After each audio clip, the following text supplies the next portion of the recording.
Good evening everyone and welcome to round 8 of the Performance Link GT3 Cup here at Hockenheim. Hopefully you've all enjoyed the hot weather that we've had. Now you can sit back in your chair with your beer, your popcorn and enjoy a very tasty 110-minute race in the GT3 class around Hockenheimring, which will be a very interesting race. It's been a while since the drivers have been out on track, but they have had the fortunate guise of having the official practice as Hockenheim, so there should be no excuse for the guys to not be fully conversed with this track as it is. My name's Andy Thompson. I will possibly be joined by Mr. Bingham when he gets back from his road trip, wherever he may be.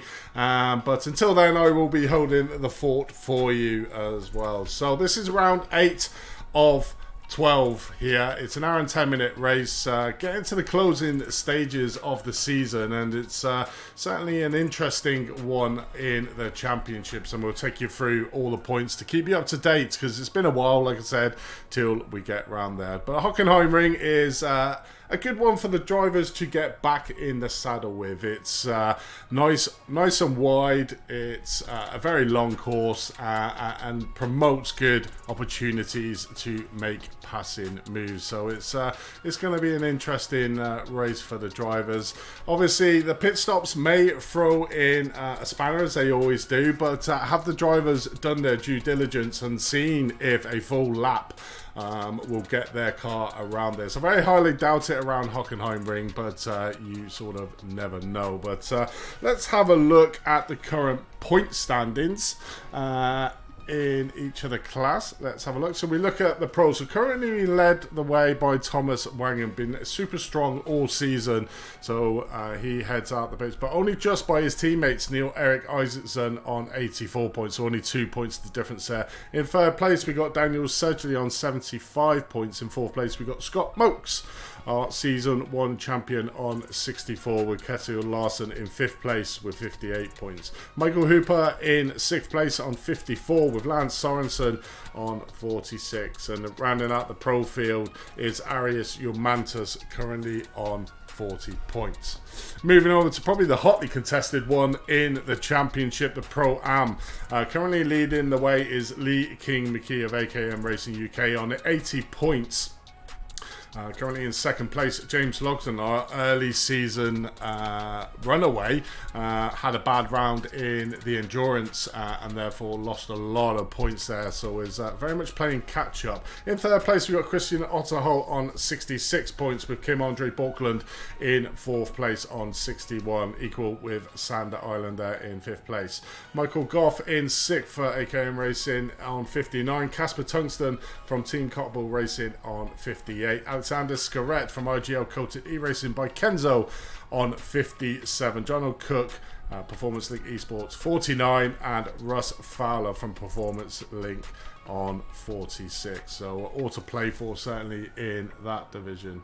Moving across to the AMs then, our current leader of the way is Tom Savage, running away with the championship at the moment on 90 points. So very much, you know, even though we've got a fair few rounds to go, it's very much for him to lose now at the moment. Simeon Moldeclef in 2nd place on 69 points. Stefan Anderson in 3rd place on 67. Gordon Haig, 10 points back in 4th place on 57 points, with Shamapon Asavon in 5th place on 55. Jimmy Vark in 6th on 50, Patrick Wild in 7th with 47, Stephen Pierce in 8th with 42, Sammy Hendrick in 9th, 41, and Stefan Albanese in 10th place with 39 points.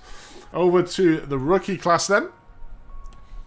So currently being led out the way by Sam Curran on 80 points, but being closely pursued by Season 1 champion Paul Joseph Clist on 77 points. In 3rd place, we got Nicholas Gronstrom, our early leader in the championship, on 76 points. Then a little bit of a gap, 9 points back to Alan Sandergaard on 65 points, with Torben Melee in 59th, with Ian Hennebury rounding out the field in 6th place on 47th.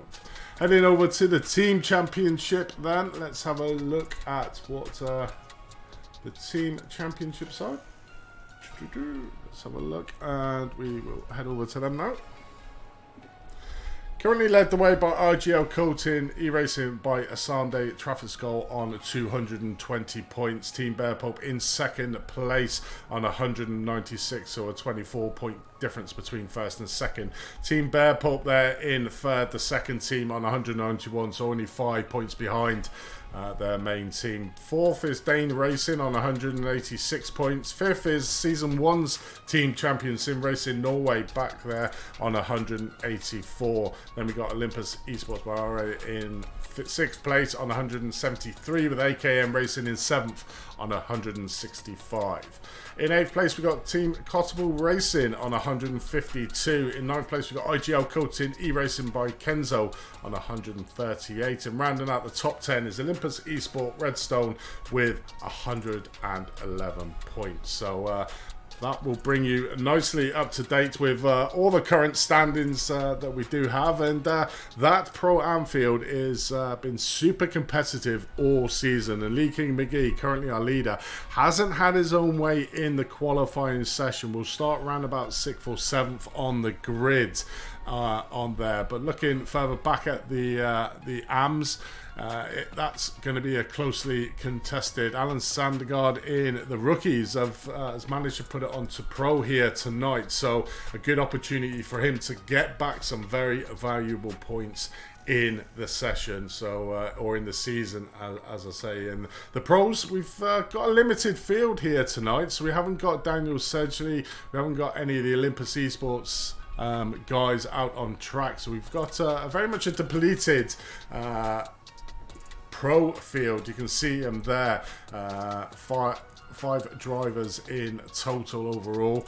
Got a healthy Pro-Am field and a healthy Am field, and 5 rookie drivers. half to be expected when you get into the closing parts of the season, that people decide to not race anymore. But still a healthy field, still around about 30 drivers on the track for your delight. So it's going to be an interesting race out there, and it's going to be see what can be done. But let's have a look at the overall. So Neil-Erik Isaacson, so normally we see Thomas Wangen at the top of the leaderboard, but Neil-Erik Isaacson has sort of got the matching of Thomas Wangen here today, and he starts on pole overall for Team IGL Coatings by Sunday Traffic Skull here. But anyway, let's have a look around the Hockenheimring from a track guide done by our very own Mr. Thomas Cope. So let's have a look at that then.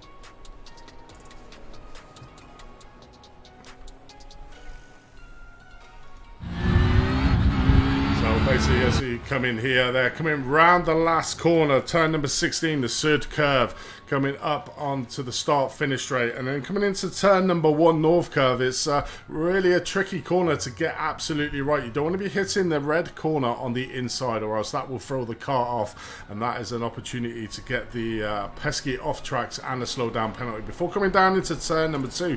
Probably one of the crucial corners on the track to get a really good exit out through turn 3, 4, and then onto the parabolic turn 5, heading down to the hairpin in turn number 6. Probably one of the treacherous corners on the track, and very easily to get wrong and go out wide. I'm expecting some action in there. Looking for the 100-meter boards, coming down from 6th gear all the way down into 1st, taking it nice and tight on the entry, and then using all the track on the exit. You don't want to be using that yellow curb on the exit, because that will throw the car off. Before you come through turn number 7, heading down into the Mercedes complex here, heavily on the brakes here as you come around the Mercedes turn number 8, and then it's all about just maintaining the pressure on the pedal and not giving it too much beans around them set of corners before coming into the stadium section, turn number 11, mobile 1. Another tricky corner to get right. You really got to hold your line before coming down into Sachs, turn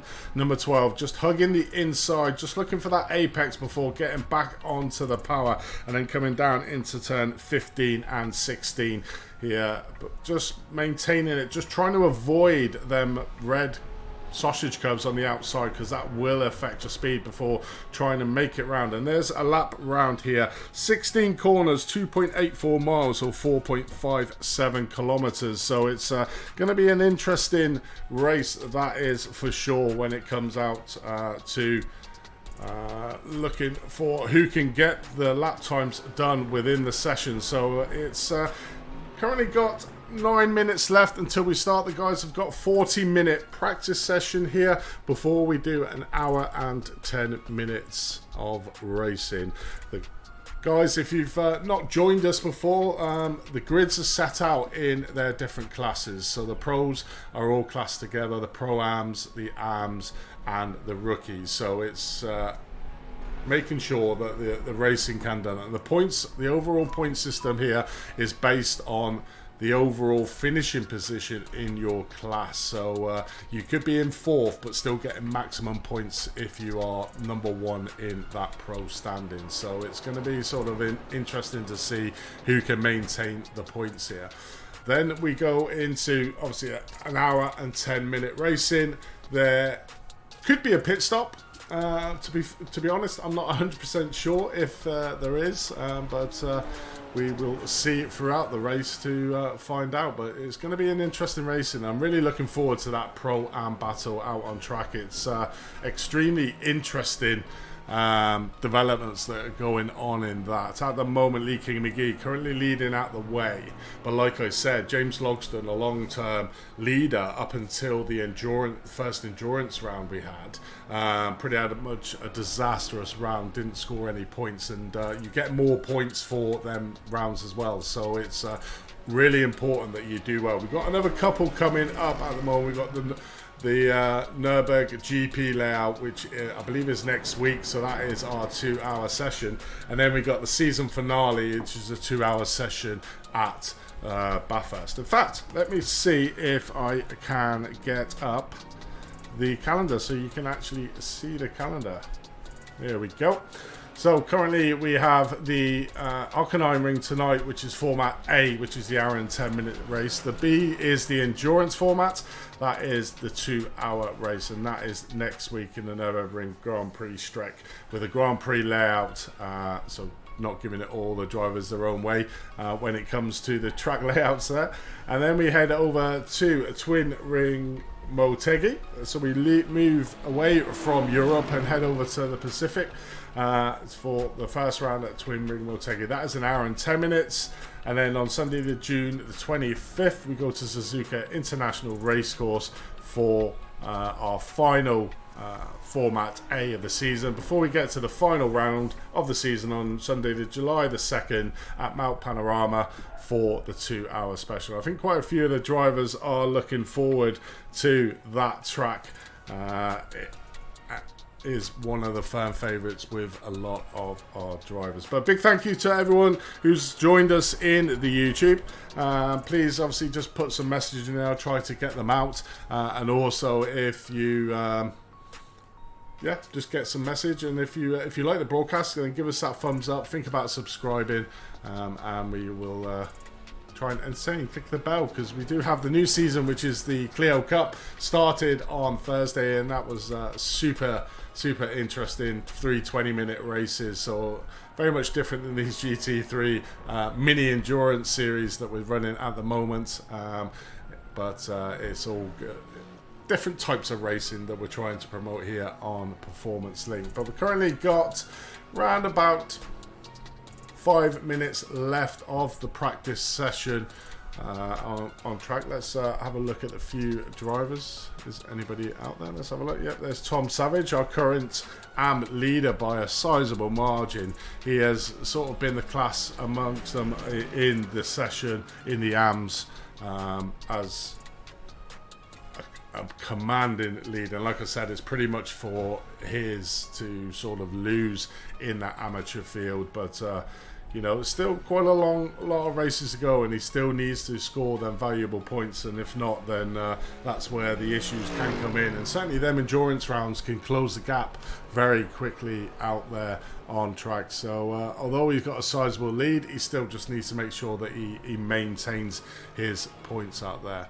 Torben Melle, who's been one of the drivers still sticking with the Macca, so a big kudos to him for sticking with that car. Has been one of the drivers that has struggled at the start of the season, but is now slowly coming on and starting to pick the pace up a little bit. And it always takes that, if you're brand new to league racing, is that you're used to the carnage that is the iRacing officials, and therefore, you know, your racecraft isn't as good as it probably should be. But joining the league, you do get the advantage of the drivers being a lot more courteous, and now we're seeing Torben just starting to get up to the back of the rookie field to be able to score some very valuable points. So this has very much been a season to learn for Torben out there. But current leader is Sam Curran of Team Bear Pope in that rookie field, currently leading the way only by 3 points from PJC, Paul Joseph Clist from Olympus Esports, who again is Mr. Consistent when it comes to racing. Here is Paul, and has managed to just chip away the points, get decent points on each of the round, and is going to be there or thereabouts by the end of the season. But very much heavily breathing down Sam Curran's coattails and being able to try and close that gap. So that's going to be certainly an interesting battle at the top of the rookie standings. But Alan Sandergaard is probably the dark horse. He's had a rough start to the start of the season, but he has started to find his feet a little bit better. He's now starting to get up there. He is pole sitter here tonight for the rookie class. Oh, I've got someone on my Discord sending spam, have I? Oh well, that's not good. But Alan, as he's looking in the chat here, yeah. So Alan's starting to find his feet a lot more in this championship. Now, like I said, the pole sitter here tonight, so I'm expecting some big things from Alan, and he's been there for the last couple of rounds. So again, struggled at the start of the season, but now he's starting to score some more consistent points. So he could find his way up to the leaderboard and maybe challenge him by the end of the season. Certainly if he can score well in the endurance round, which is a lot more points than the rest of these hour and 10-minute rounds. So it's going to be interesting to see what Alan can do out on track. And there we're looking at Gordon Haig as well in the AM. He's around about 5th on the same points as 6th place. So it's going to be interesting to see what Gordon has. A bit of a mixed fortune again. Another driver sticking with the McLaren. I mean, I know Tom doesn't really like the McLaren, but I certainly find it a very interesting car to drive. I do like it. If it's my car of choice for the GT3. Everyone else seems to pick the BMW, but it's going to be interesting to see what the McLaren can do. I think it'd do quite well around here. It's more of the all-arounder, I feel. It doesn't like coming out the corners too much, or may struggle where it comes down to the hairpin, but it's going to be interesting to see how the McLaren does here, and it doesn't fare really well on the tyres, so it'll be interesting to see where we go. And we got our resident home track here of Patrick Weld in the team Bear Pope, so not seen him out for a few weeks. So Patrick is flying the flag for Germany here today at his home track, so should be used to the layout, and it's going to be interesting to see how he can handle his home track, or if the pressure's going to be a little bit too much, but I'm pretty sure we'll see. And looking very dapper, if I do say so myself, in the picture. But obviously in the Pro, it's all about Neil-Erik Isaacson and Thomas Wangen of who's going to steal that Pro Championship. But it's going to be interesting nevertheless between them, even though we've got a relatively short field in the pros. It's gonna be so. We've just headed over to the grid. Let's take us through the grid for this race. So in first place we've got Neil-Erik Isaacson, second place Thomas Wangen, third place Lance Sorensen, and fourth place Arias Romantis with Kjetil Larsen in fifth. And that rounds out our shortened pro field. Heading over to the pro am, we got Mats Genschenbacher on pole position, James Loxton in second, Russ Fowler in third, Michael Goff in fourth, John O'Cook in fifth, and our current leader in the pro am field, Lee King McGee, in sixth. In seventh place we got Casper Tungsten, in eighth place we got Alexander Skaret with Christopher Otterholt in 9th and Kim Andre Borkland in 10th.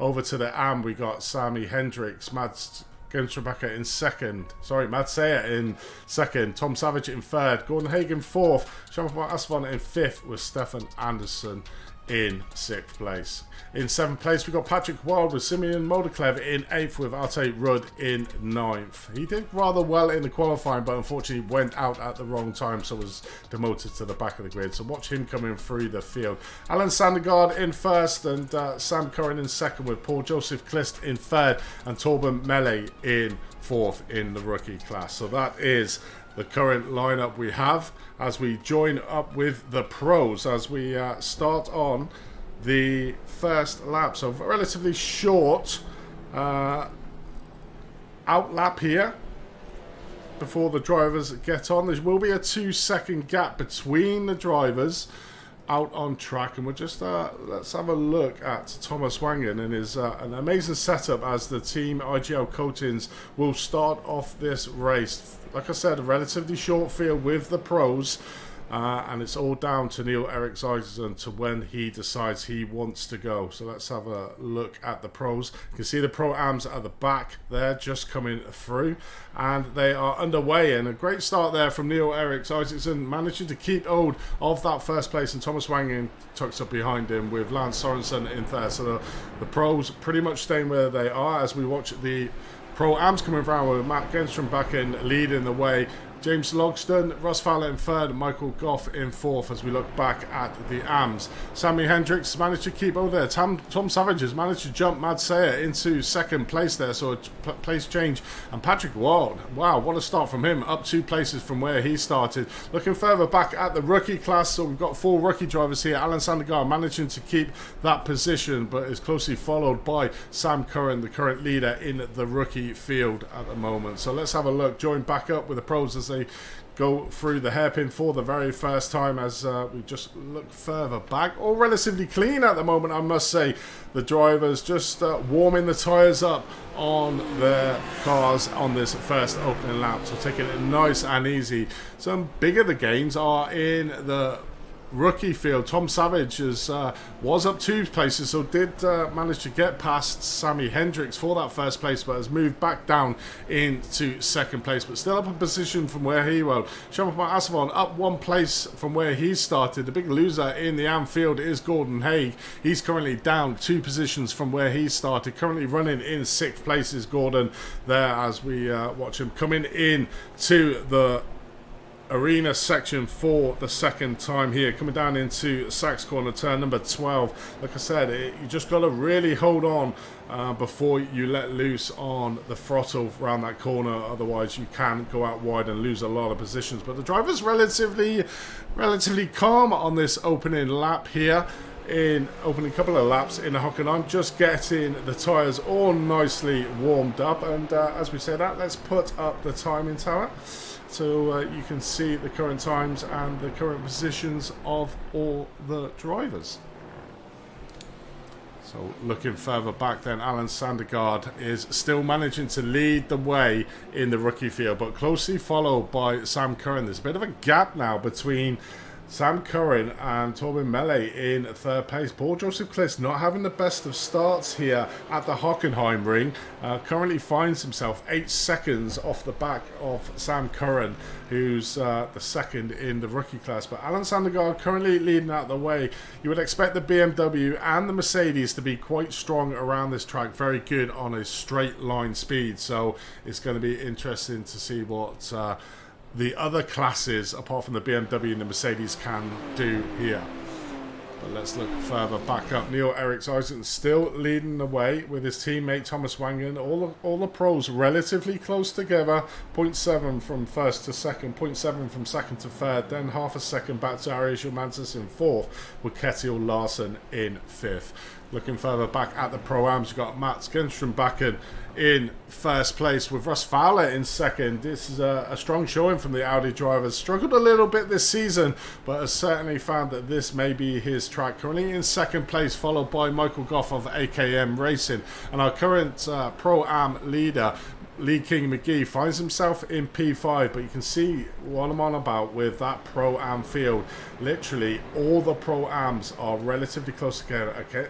Apart from James Logsdon. James Logsdon has fallen away by the wayside. Let me see if I can find out maybe what has happened to James Logsdon. But he is currently, as we say, a little bit off the pace. Let's have a look. There has been a few incidents out on track. Where is James Logsdon? Cannot find him at the moment. But let's have a look at a few issues. So this is Mad Sir. Let's have a look, see what happened to him.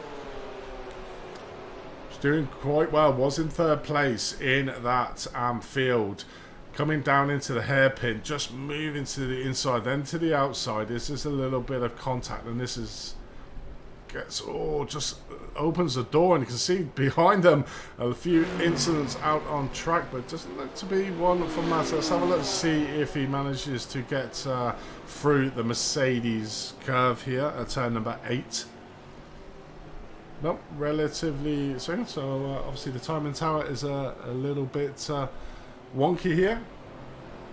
Oh, am I seeing that Russ Fowler's had an incident? Let's have a look at Russ Fowler here. 2nd place in the Pro-Am field, coming down the Parabolica. That is Michael Goff behind him in the AKM Racing, looking on the inside here down into the hairpin. Does he try to make a move, and is there contact?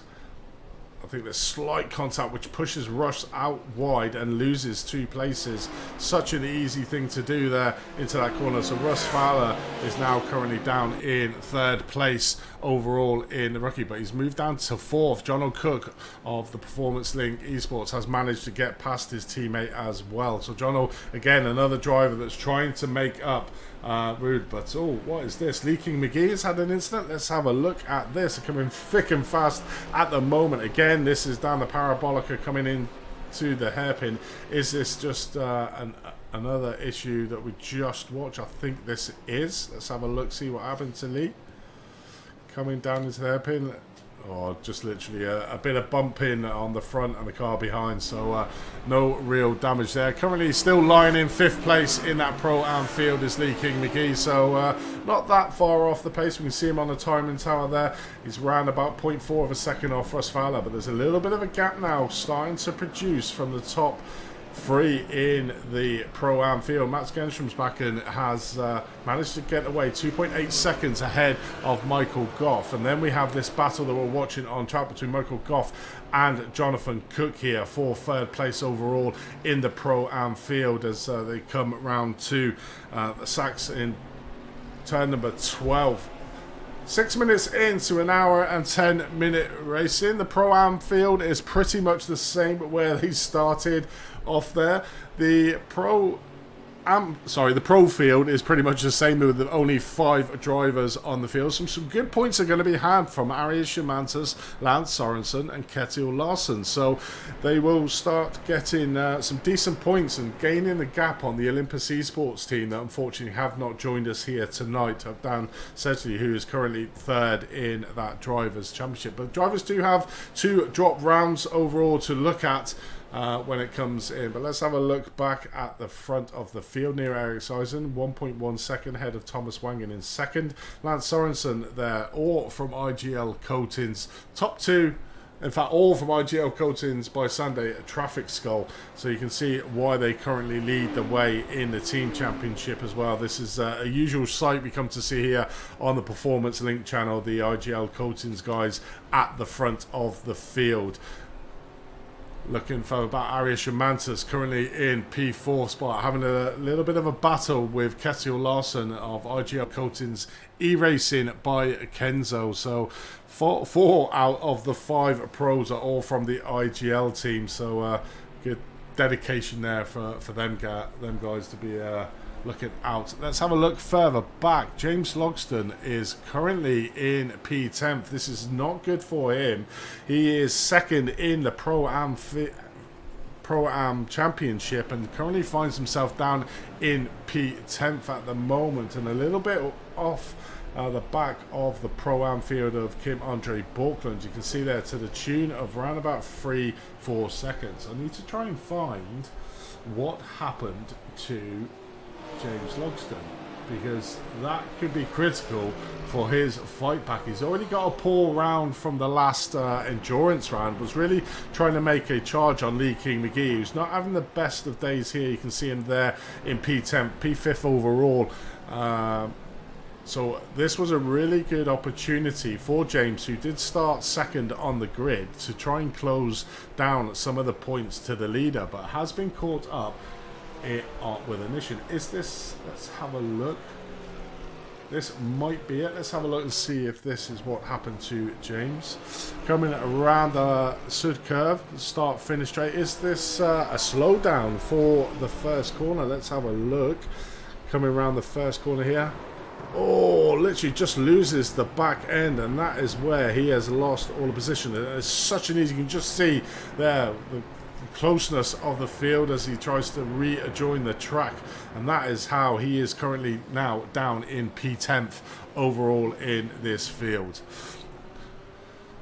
Does have plenty of time though, only 9 minutes and 38 seconds, so if you are going to have a spin, I suppose it's probably the best way to do it at the start of the race, so it gives you an opportunity. It's nothing worse than the end of the race, but with, like I say, in that closely compact Pro-Am field, that spin is from 2nd down to 10th place and around about 3 seconds off the back. Does have the 2 amateur drivers in front of him are Tom Savage and Sammy Hendricks, who are sort of sprinting away really from the front of the field as well. You can see there's only Sammy and Tom Savage there quite close. Then there's a big gap to the third place of Shamapon Asavon, who is currently round about 5 seconds behind that battle between Sammy Hendricks and Tom Savage. So a little bit out of the way, and then has a little bit of a gap, 1.9 seconds to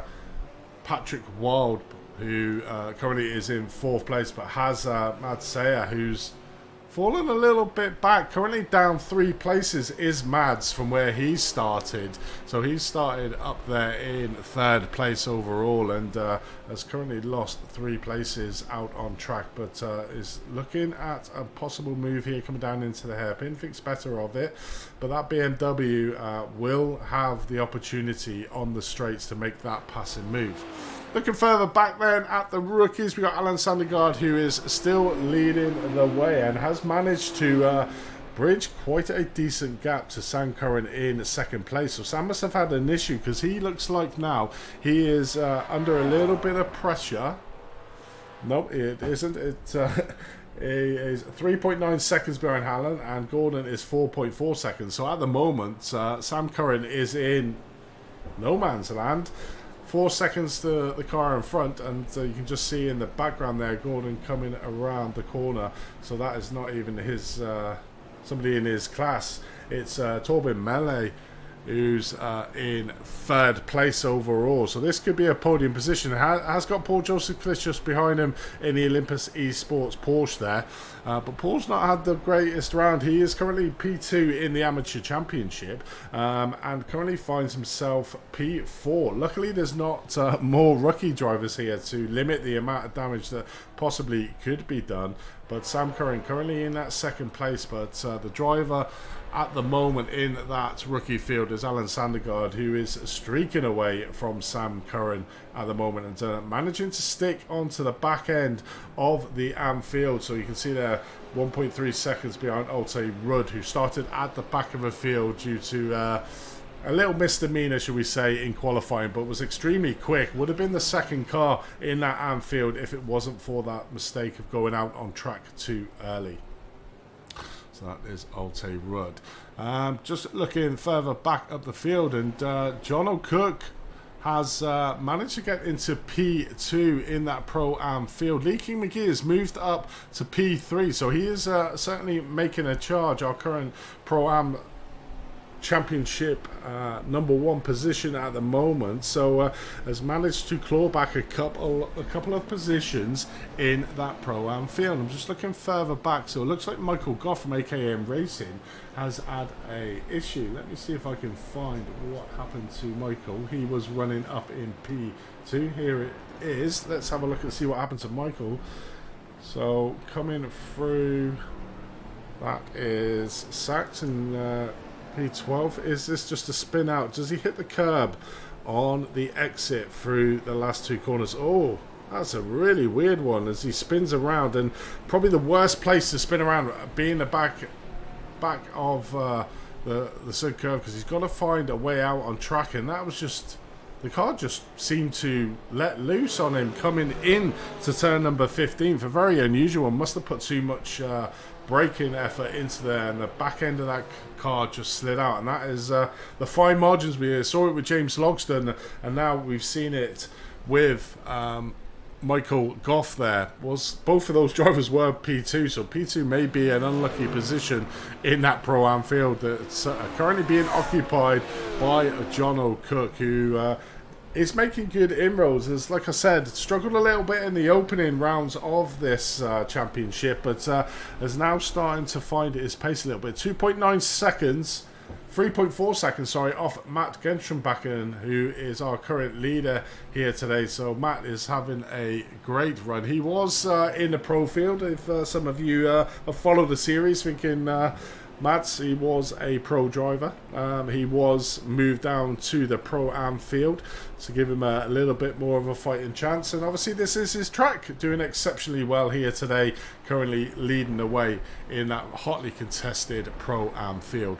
Let's have a look further back with the AMs then. Sammy Hendricks currently still leading the way. James Logsdon has managed to get past Tom Savage there. So James Logsdon is now sandwiched in between Sammy Hendricks and Tom Savage in that AM battle, but he has made great strides as James Logsdon. You can sort of see him there now getting onto the back end of that Pro-Am field, so maybe able to claw a few positions back, with Leaking McGee moving up into third place. Still relatively early on in this race, only 15 minutes gone of an hour and 10-minute racing, so still plenty of time, and with the power of the slipstream coming down this parabolic straight is a really good opportunity to make some passing moves up. So let's have a look. We'll stay on board with this just to see if any moves are made.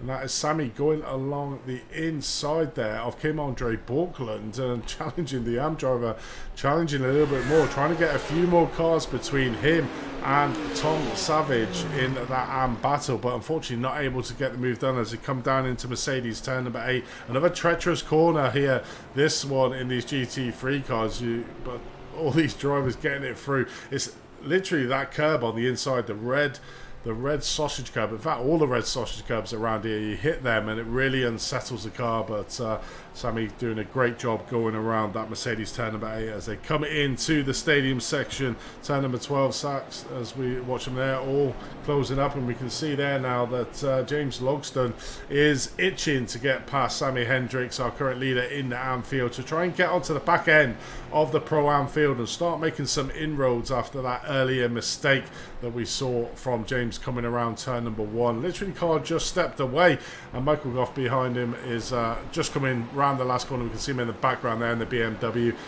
Does have to try and make some ground up, but both of them drivers self-imposed spins coming around there. Looking further back then in the field, we got Shamapon Asavon is still in that third position for Dane Racing in the AM field. Does still have that 1.2 second advantage over Matsea, who started P3 in the AM field, trying to make his way back up down 2 positions. In fact, he started P2 on field, so lost 2 positions, has Mads currently running around in P4, but all still relatively close, a little bit spread out in the Anfield. You can see like 1.2 up to 1.5, pretty much separating Mads Sayer, Patrick Wild, Stefan Anderson and Simeon Moldeklev. Simeon, he's sort of, again, having that topsy-turvy. In fact, I think we've got him for a camera. Let's have a look to see if we can. Yes, we do. Let's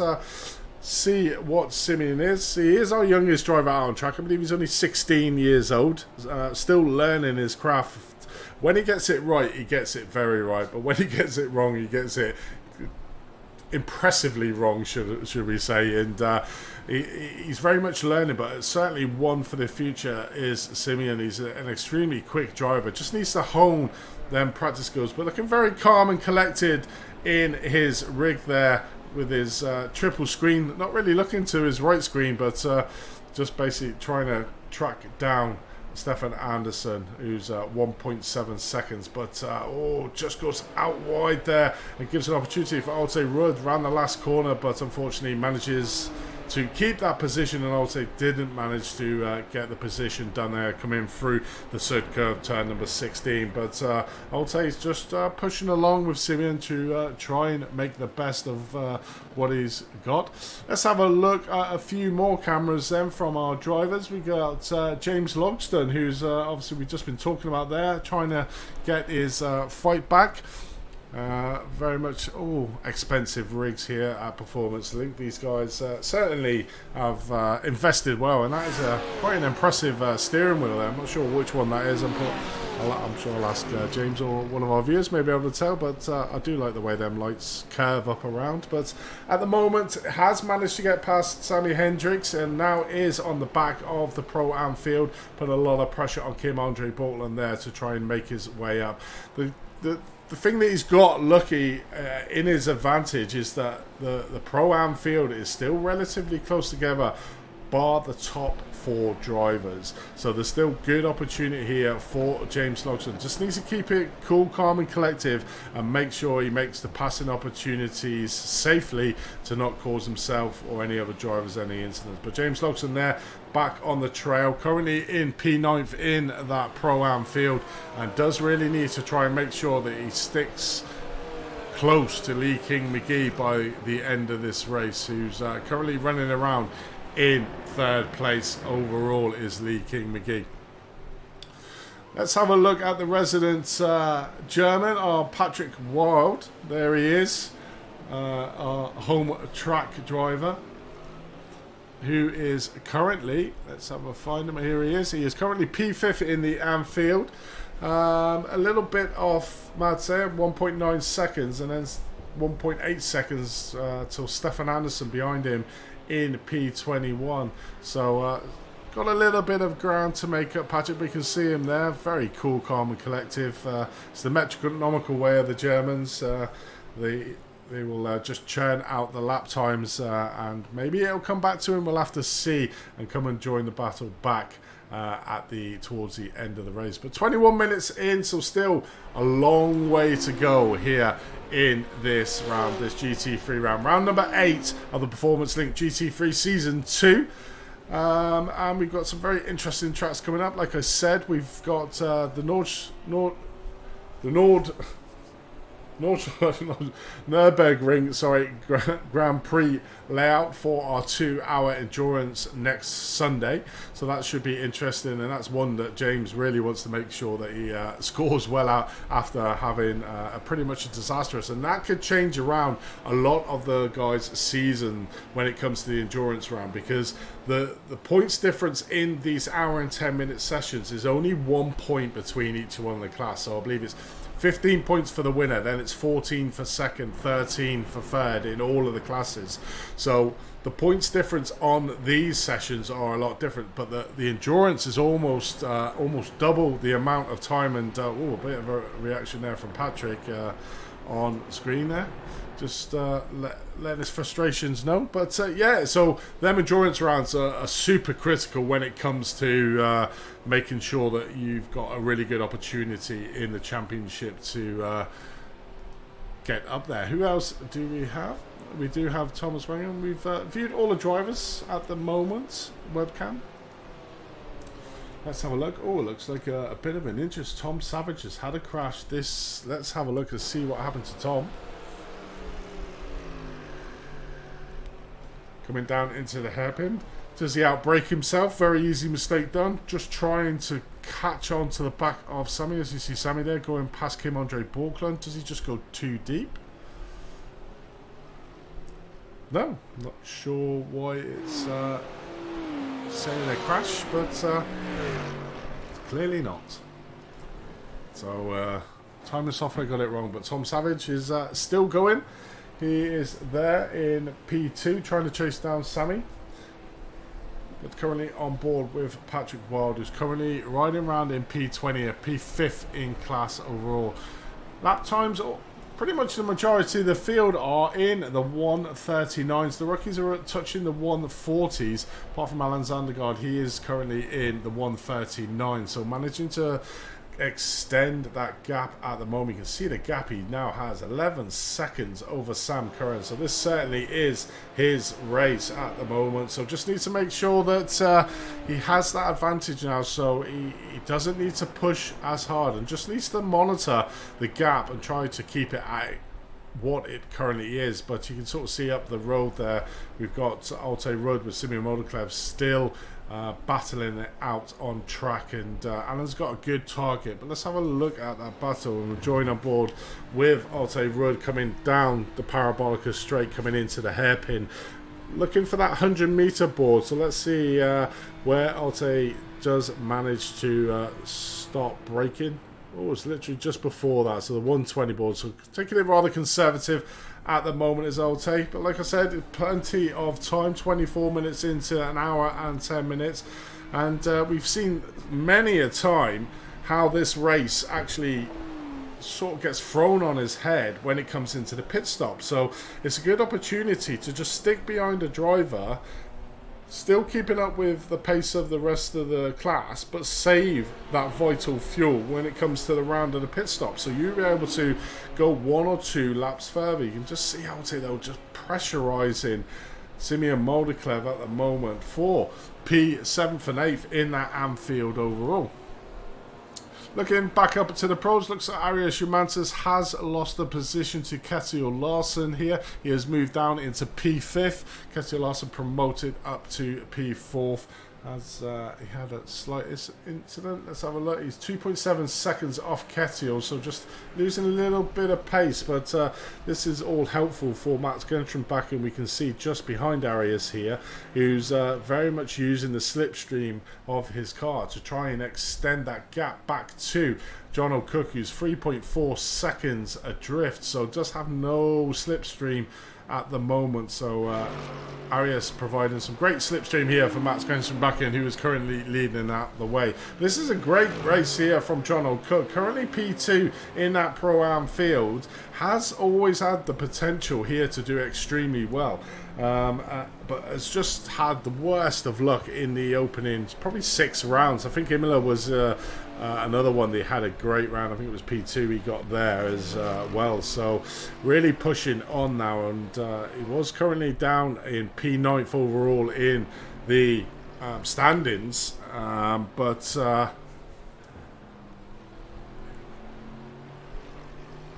it's an opportunity for him to start getting back up and trying to push on in that very competitive Pro-Am field. But there's John O'Cook in second place, and just behind him, Lee King McGee. Let's ride on board with him.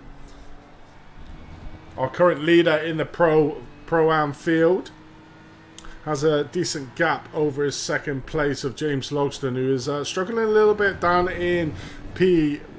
He is... Where is he? He's managed to get himself up, just as we say that, into P6 for James Scott.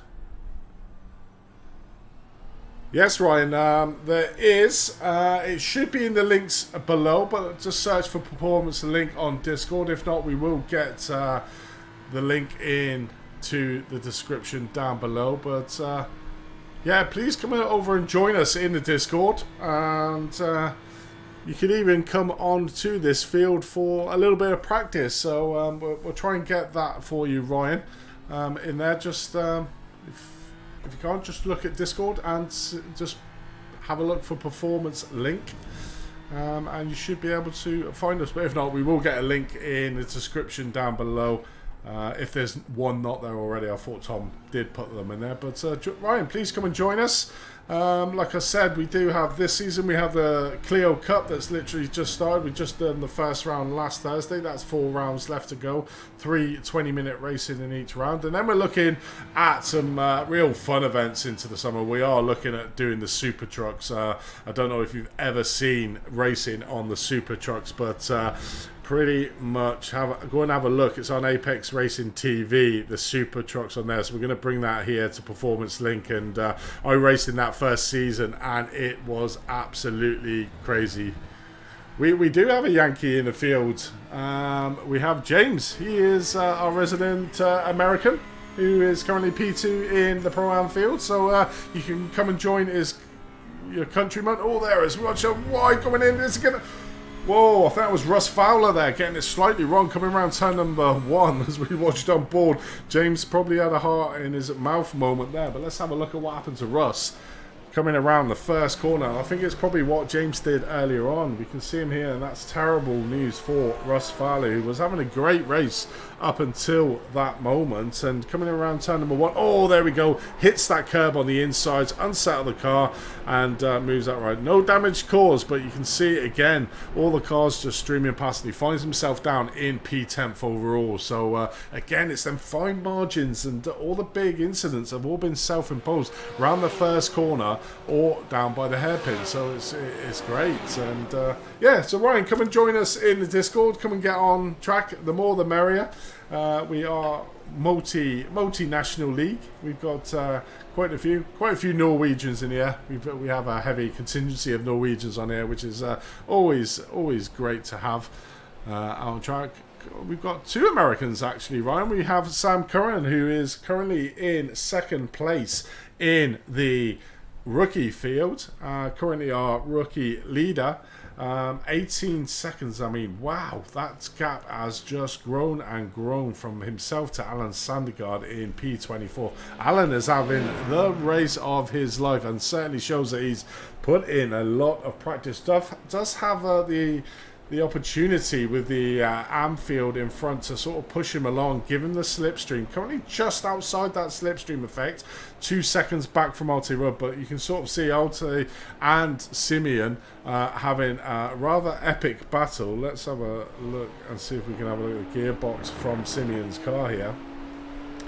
As Alte just can't get past Simeon, and this is what I was saying earlier on. Our youngest driver on the track is super competitive and super quick. And Alte, like I said, if it wasn't for his little misdemeanor in the qualifying, would have been second on the grid. So it's by no means any slouch on this track as turn number 2 there. And you can see the differences in lines between the two drivers. We are in the evening. Let's have a look at the weather. So track temperature currently a nice little 23 degrees, so tyre wear will not be an issue out on track.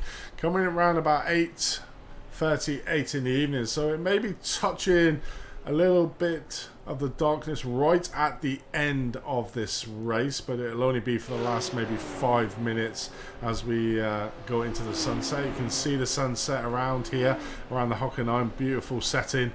Out in the German hills is Hockenheim, so a great track and a lovely scenery for you guys watching on YouTube here. But currently watching Simeon Moldeklev and Alte Rudd having their classic battle again. But let's have a look back up with Russ Fowler, who's just managed to get past Mad Sayer for not for position, but move himself up into P18th overall. Does have Asavon in front of him, P3 in that Am field before he tries to get back onto the Pro-Am field. So the Pro-Am really been sort of split up by that pesky turn number 1. That's 2 drivers we've seen get it slightly wrong through there, and the back end of the cars sort of going out. And then we saw Michael Goff as well have a slight incident coming round the turn 15th, which was a very weird one there. But let's have a look at the track. Let's see where all the drivers are. Pretty much all still together there. You can see the pros and the Pro-Ams all relatively in a line, not much of a gap. Obviously P1 Neil Eriksen has managed to get a 5.4 seconds gap now over his teammate Thomas Wangen with Lance Sorensen. So it's a Norwegian 1, 2, 3, 4 at the moment, and an IGL coatings as well to boot. 3 from the E-Racing by Sunday Traffic Skull, and 1 from the E-Racing driver by Kenzo.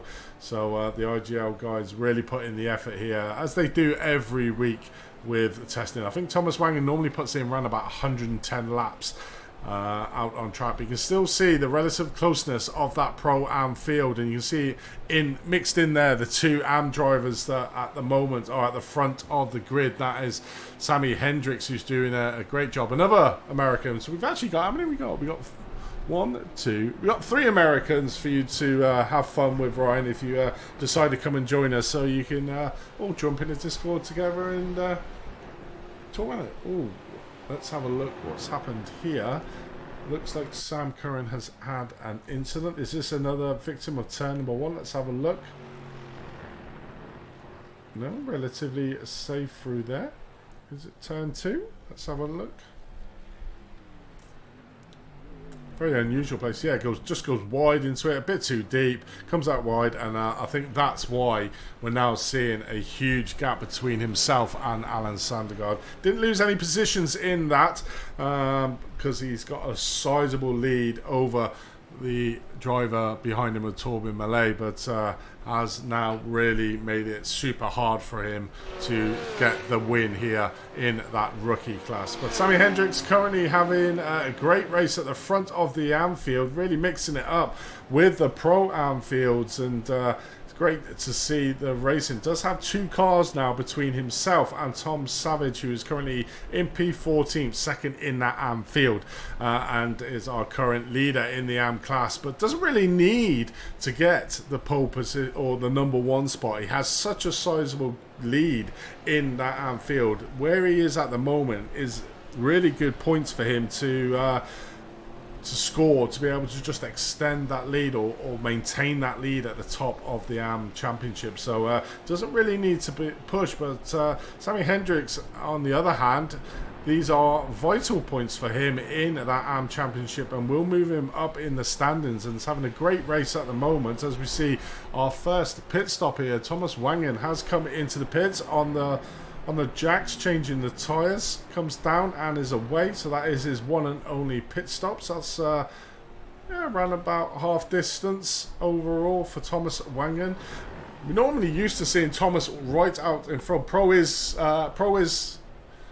red, Pro Am is green, the amateurs are the blue, and the white are the rookies, Ryan. So that's the differences of the class. I apologise for not mentioning that at the start. Simeon Molenklev now comes into the pits for his stop on top. So it's going to be interesting to see now what Thomas Wangen does. He normally is one that goes as far into the race as possible.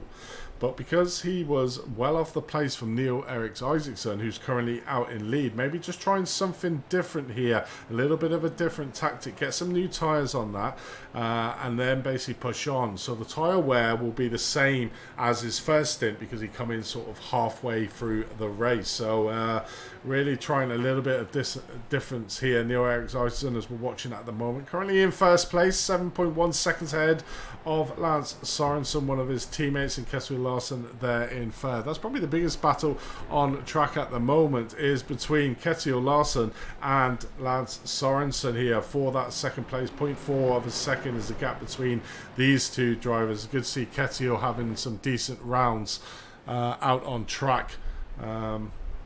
Currently a little bit off the pace in that pro battlefield, but always good to see drivers fighting it out in each and every round. A little bit disappointed we've only got the 5 drivers in the pro field, but I'm sure they will all come back at some point. But yeah, relatively quiet pro field for us, but that gives us the opportunity to really concentrate on the other classes, because it normally is the pros that get all the highlights, so we can concentrate on the other classes. So Matt Gandrenbacken is having a great race. He is currently 2.2 seconds ahead of Jonathan Cook in second place, and Lee King McGee now. This looks like a nice little battle ensuing between himself and Jonathan Cook. 0.9 of a second. You can see Jonathan Cook just out in front. It does have Arias Mantis for a bit of slipstream, so the slipstream effect won't be as telling for Lee King as it could be if it wasn't for the fact that Jonathan Cook didn't have the slipstream from Arias Mantis. So has to really try to make up these moves into the corners, go a little bit deeper into the corners to try and accelerate a little bit earlier out of the corners to try and limit that gap. Does have the Mercedes against the BMW here, so the straight line speed, a little bit of a mistake there, looks like, from John Cook. Just take the gap down to 0.6 of a second, so the gap is steadily closing between John Cook and Lee King McGee at the moment. Our current Pro-Am Championship #1 place is Lee King McGee. So scoring some vital points. Didn't look like that at the start of the race. Was languishing down in P6 and didn't look like he was making inroads. But obviously the car has now come back to him, and he has been able to make great strides. And look who is just behind him. I mean, what a race for James Logston. We saw him earlier on have that incident round turn #1 that put him really down into P10 of that Pro-Am field. Has battled his way all the way back up to P4. Does have 5 seconds to try and get to Lee King McGee, and it looks like Arias Mantis might have made a mistake. Let's have a look at what Arias made. He was in front of John O'Cook, so giving John the slipstream, coming around the parabolica. Did he just outbrake himself into the hairpin? Let's have a look here. John right on the inside, looking on the inside.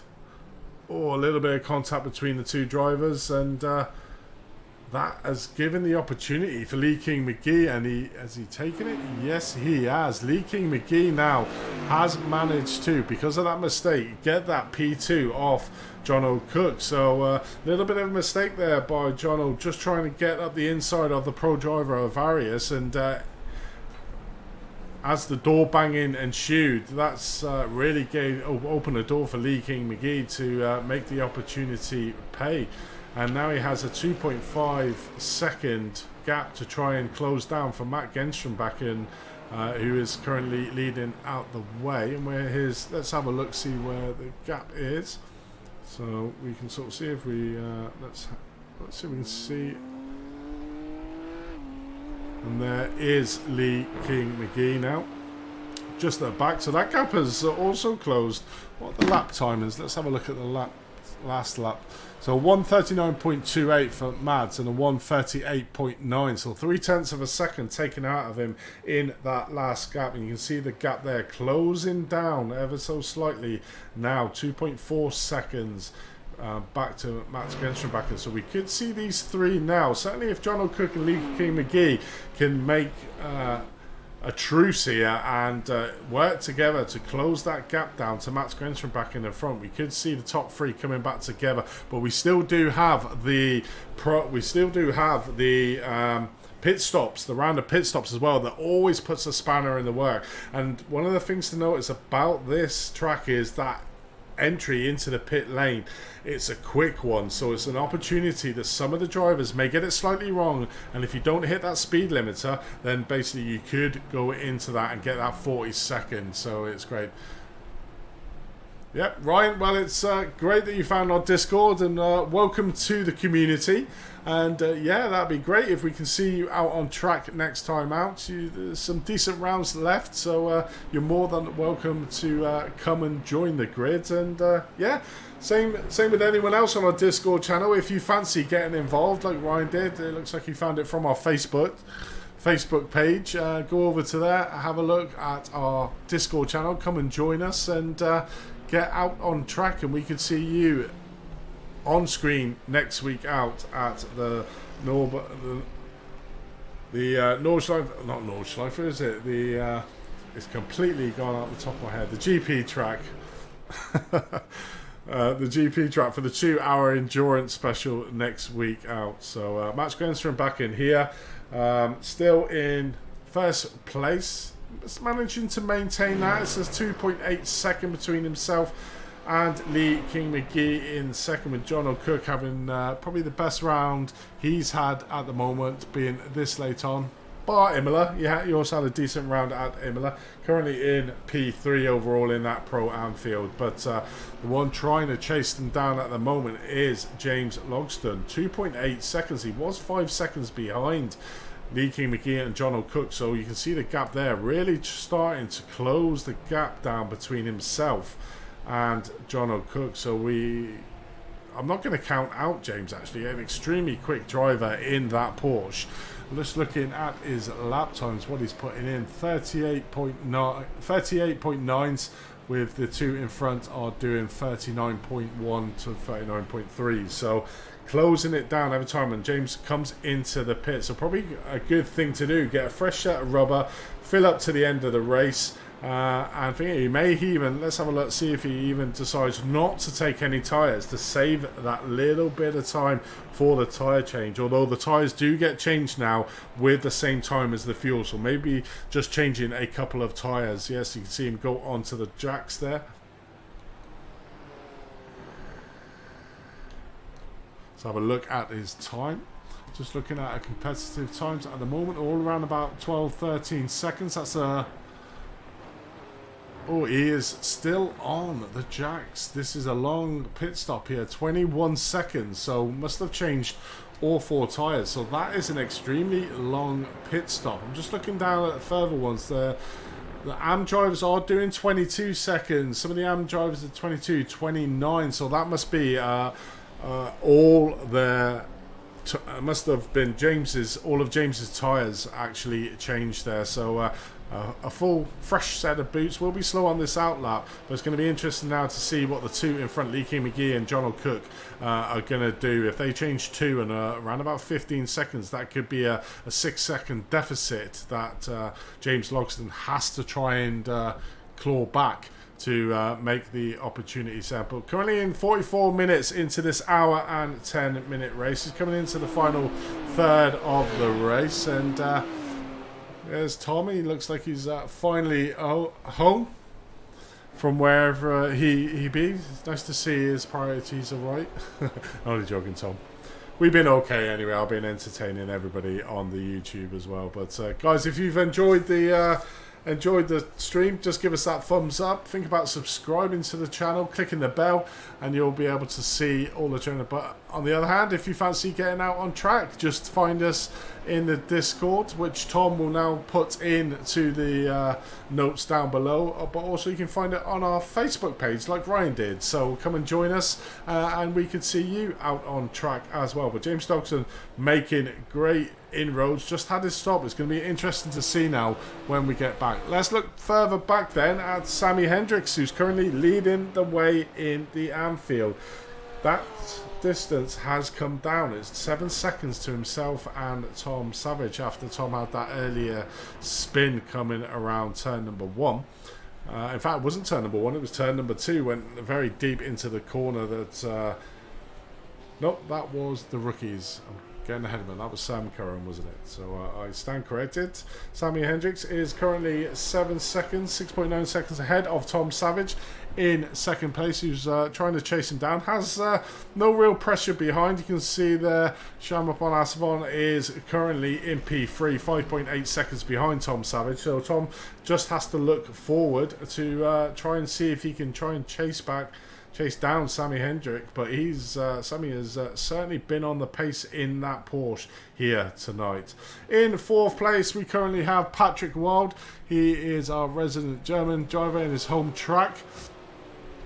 Currently 13 seconds behind Asavon, but only 1 seconds behind now of Simeon Modica. Simeon Modica, where is Alte Rudders? Alte been in for his pit stop? Yes, he has. That's why we're not seeing Alte stuck to the back wing of Simeon Modiclev's car.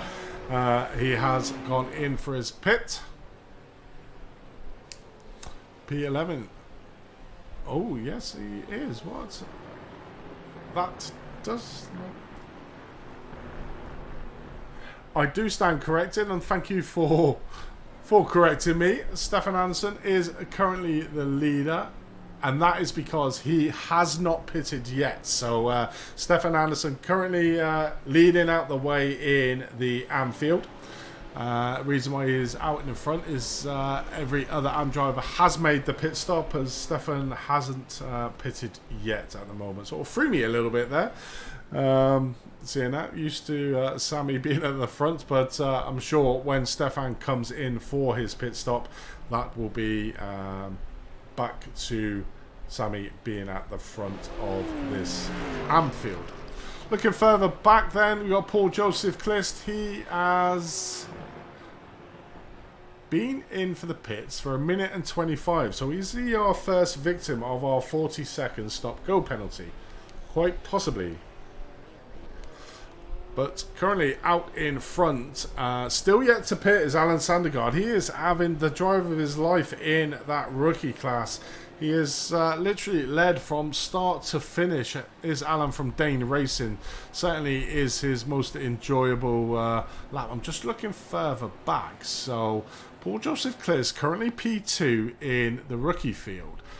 Sam Curran, who was second place, has made his pit stop, was only 23 seconds, is in P3. What has happened to Sam Curran? I'll try and have a look at the timing tab to see what happened to him, but that's very unusual that Paul Joseph Clist, 1 minute and 25 pit stop, but yet Sam Curran is behind him and he was well ahead. Torben Malay there is further back, he is in P4. Let's have a look. Tom Savage, looks like an incident. Oh, is this a crash for Paul Joseph Clist? Let's have a look at this. Coming down into the hairpin. Is it just outbrake himself and just goes into the corner? Probably more than likely in this corner. It's a curb on the inside. No. Or is this a little bit further on? Let's just stick with him coming into the arena section. Does he get it slightly wrong here? No. It's very unusual to see Paul Joseph Cliss crash. He is normal Mr. Consistent. Oh. I think that was it. A little slight trip over the curb there for Paul Joseph Cliss there. But currently in second place. Tom Savage looks like he's had an incident. Let's have a look and see what possibly happened to Tom. Again, coming down the parabolica, coming into the hairpin.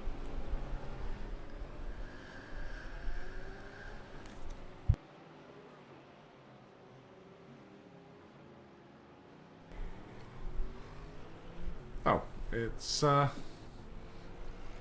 no incident or no crash I can see there. He is still currently in P3. Stefan Anderson's going extremely deep into this session. Trying to get to that magical hour marker for Dane Racing. Currently leading the field.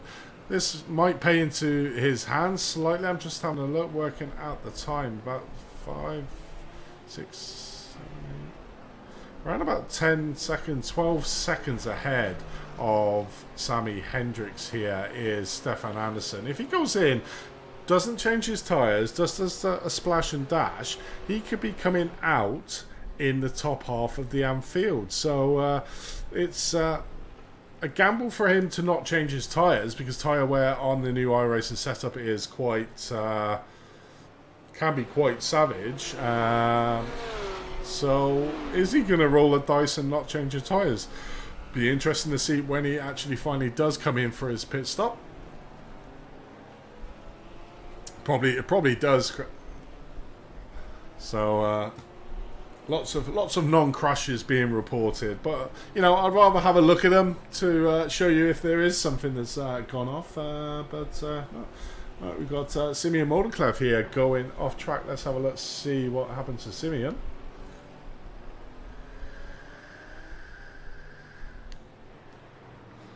Is this coming around mobile 1, turn 11? Does he get it out onto the kitty litter? Trying a little bit too hard. Yes, he does. Does he save it? Yes, he does. Great save there. So easy to throw that car off into the wall on the inside. So great job there from Simeon. And just tipping his tyres into the kitty litter there, coming through turn number 11. So live to fight another day. Alright, saying Tom Savage's crash again. Shall we... let's have a look. It may not be a crash. It may be another one. Is this again coming down to... yes, it is. The hairpin. I think it's the hairpin that it likes to think it's crashes. But no, I don't believe it's going to be a crash. No, it's not. There we go. We can watch Tom Savage going around the hairpin for the second time. with no incidents. But all good. Let's have a look back. So we've got Matt Skenstrom back in, is currently leading this way at the moment. Hasn't pitted along with Lee King McGee, so going extremely deep into this session. So these two, the Pro-Am drivers, are currently leading the way. You just saw Lee King McGee as we look further back, coming down the start-finish straight here. Still in touch, 2.8 seconds back to Matt Skenstrom back in, out on track.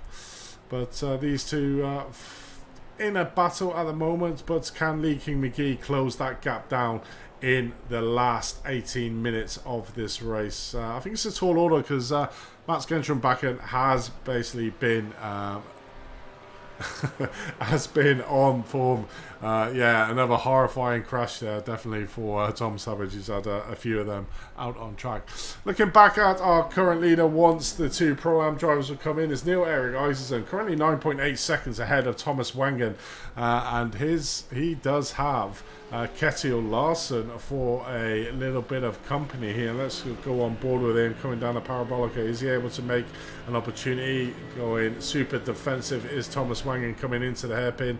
Maybe able to get the opportunity of a cutback, going around the outside here into the hairpin. Does he get the acceleration out here, coming down into looking on the inside, coming through turn number 7, side by side with Thomas Wangen. Will have that inside line coming down into Mercedes. Certainly no team orders here. Thomas Wangen does have that inside, so still able to keep the position, but going super defensive to Kjetil Larsen at the moment. So Kjetil really racing around Hockenheim here tonight, and really putting a little bit of pressure. This is probably the, you know, if you can call this the worst round that Thomas has had in this championship. Currently still in P2, but under a lot of pressure. We normally see him out front fighting his teammate Neil-Erik Isaacson, but Niels managed to scamper off into the distance. 10.7 seconds is the gap. So yeah, Niels, who was only 3 points behind Thomas Wangen. So if Kjetil Larsen, he is in this sister team, the Kenzo, not Traffic Skull, manages to get past Thomas Wangen, the gap at the top of the pro standings will be down to 1 point. So I wonder if there is going to be any team orders here. But I'm sure Niels is hoping that Kjetil is able to make that passing opportunity to close the gap down to that 1 point marker overall. Looking further back then, Russ Fowler currently in P3 in that Pro-Am field, but does still need to stop for his pit stop, so it may find himself further down the field come the end of this race after that incident we did see earlier on with Russ sort of losing it around turn number 1. Hit the inside corner, the red curb, a bit, pretty much spun the car, and we just saw all the cars sort of sauntering on beside. Looking further back then, Alexander Scaret has managed to catch and is now on to the back of the Christian Otterholt. These two are, no, they're not teammates. So Christian Otterholt is Sandy Traffic Skull, and Alexander Scaret is the sister team Iracing by Kenzo. So we've got 2 IGL battles here in the classes. This one is for the lower position, 7th and 8th, whereas the pro is for 3rd and 4th overall. But great to see that there's the teams are still out on track battling it.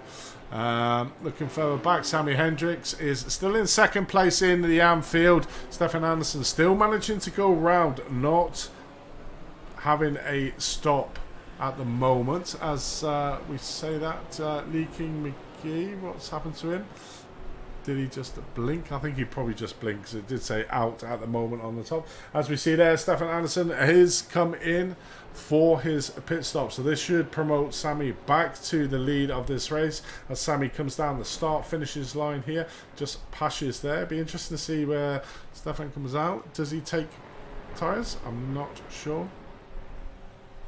Let's have a look at his pit stop time. It is 12.47 seconds, so relatively same as everybody else that's been in, considering he has managed to go deeper into this race. So Sammy Hendricks takes back over the class win in the, or class number 1 position in the Anfield, with Tom Savage there tucked up in 2nd place, about 5.2 seconds adrift of Alan Sandergaard at the moment, and he is around about 7/10 behind Sammy Hendricks. So Alan Sandergaard is having a cracking race here, managing to take over what is probably going to be a resident Pro-Am driver next year of Tom Savage. Has managed to leapfrog him in the round of pit stops to get himself up to the top end, as Alan Sandergaard there. He's had an exceptional race. Has he pitted? He has not pitted yet, so he does still owe us a pit stop here in this race. But great to see a rookie driver up at the front end of the sharp point of the Anfield.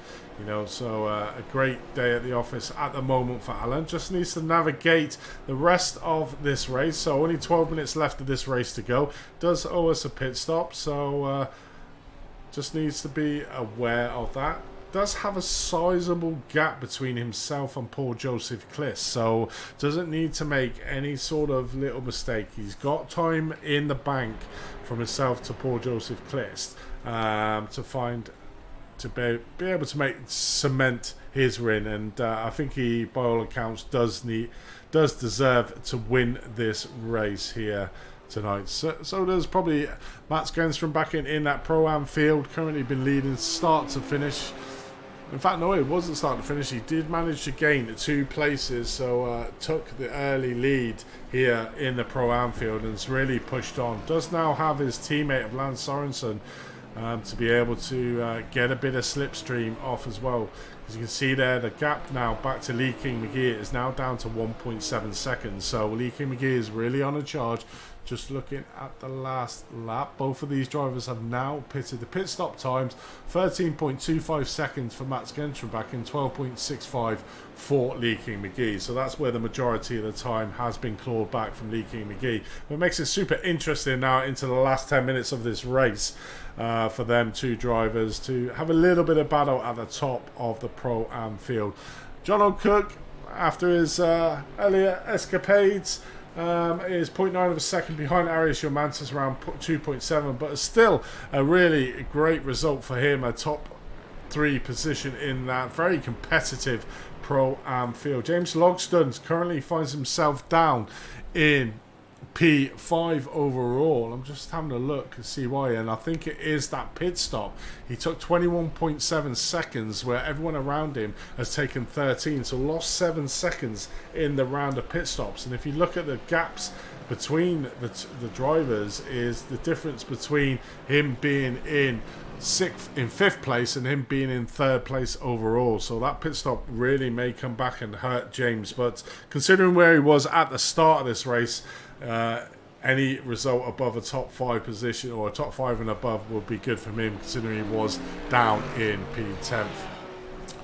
Looking further back down the field, Paul Joseph Kliss currently in 2nd place in that rookie field. I still need to find out because he did have a 1:25 pit stop, but still managed to come over as he comes in again for another pit. What has happened to Paul Joseph Kliss?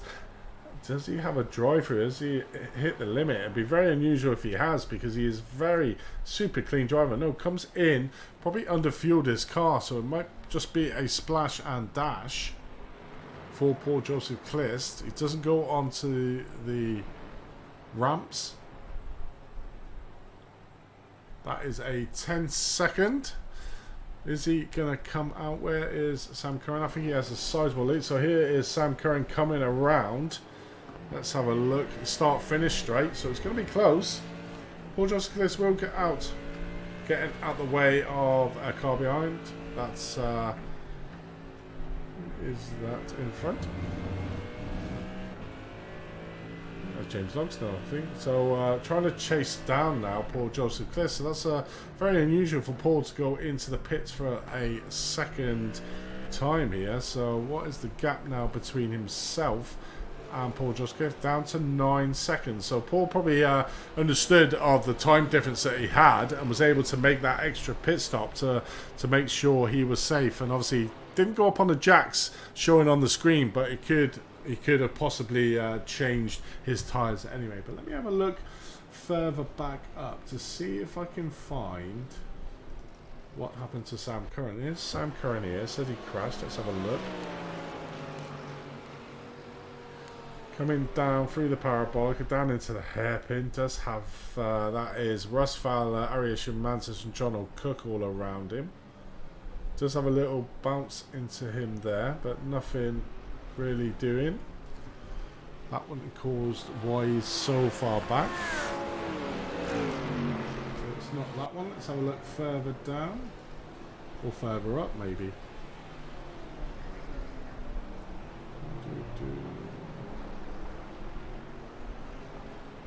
Sam Curran. There's another incident. Let's see if it's this one. Or does he just go off track at turn 11?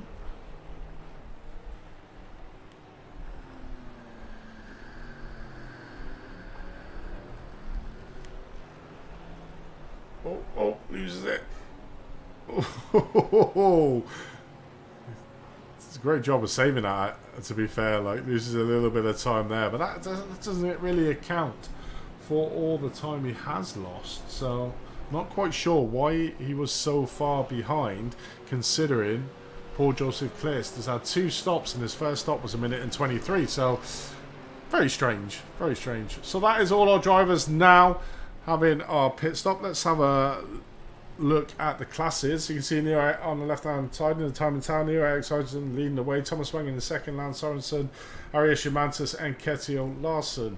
In the Pro Am field, we've got Matt Gentrim back in 0.6 of a second now, Lee King McGee, so that's going to be an interesting battle with John O'Cook 0.7 of a second back, Casper Tungsten in 4th place and James Logston in 5th. Back in your arms, we've got Sammy Hendricks, Tom Savage, Stefan Anderson has done well in his pit stop, managing to get up into 3rd place ahead of Shamapon Asavon, who's in 4th place, with Patrick Wild in 5th. And in the rookie class who we're currently looking at is Alan Sandergaard leading the way, Paul Joseph Clist, Sam Curran in 3rd place. So this is going to be vital points, or points clawed back between himself and Paul Joseph Clist, with Torbe Mele in 4th place overall. So that is how we currently go into the last 5 minutes of this race. It's been relatively quiet overall.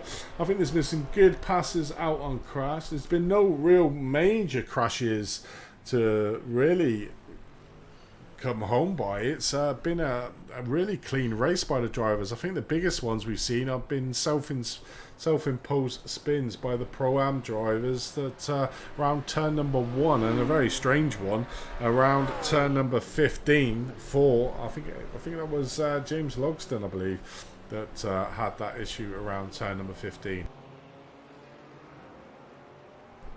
But Neil Eriks Isaacson has led from start to finish here, has a commanding gap between himself to Thomas Wangen of 13 seconds.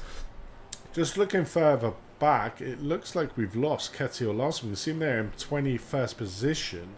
So something has happened to Ketil Larson, because he was right behind Thomas Wangen around about 5 minutes ago. So let me see if I can see it. Here we go. Let's have a look, see if this is the incident. What happened to Ketil? So there we can see him behind Thomas Wangen.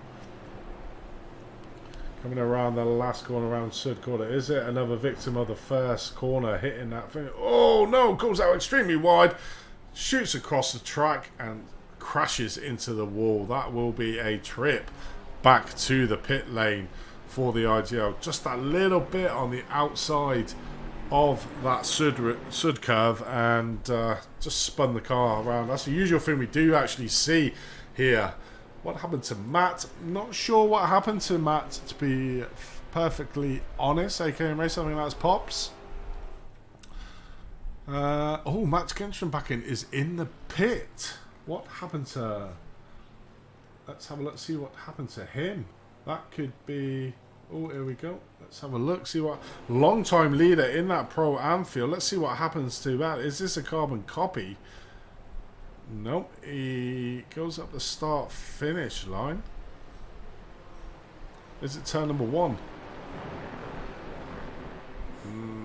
Oh, no. That looks like a hardware failure, because that should have been easily been able to make the corner. He has had some sort of hardware failure here. He has gone back to the pits. That is absolutely disastrous for a long-time leader, Matt Genstrom back in.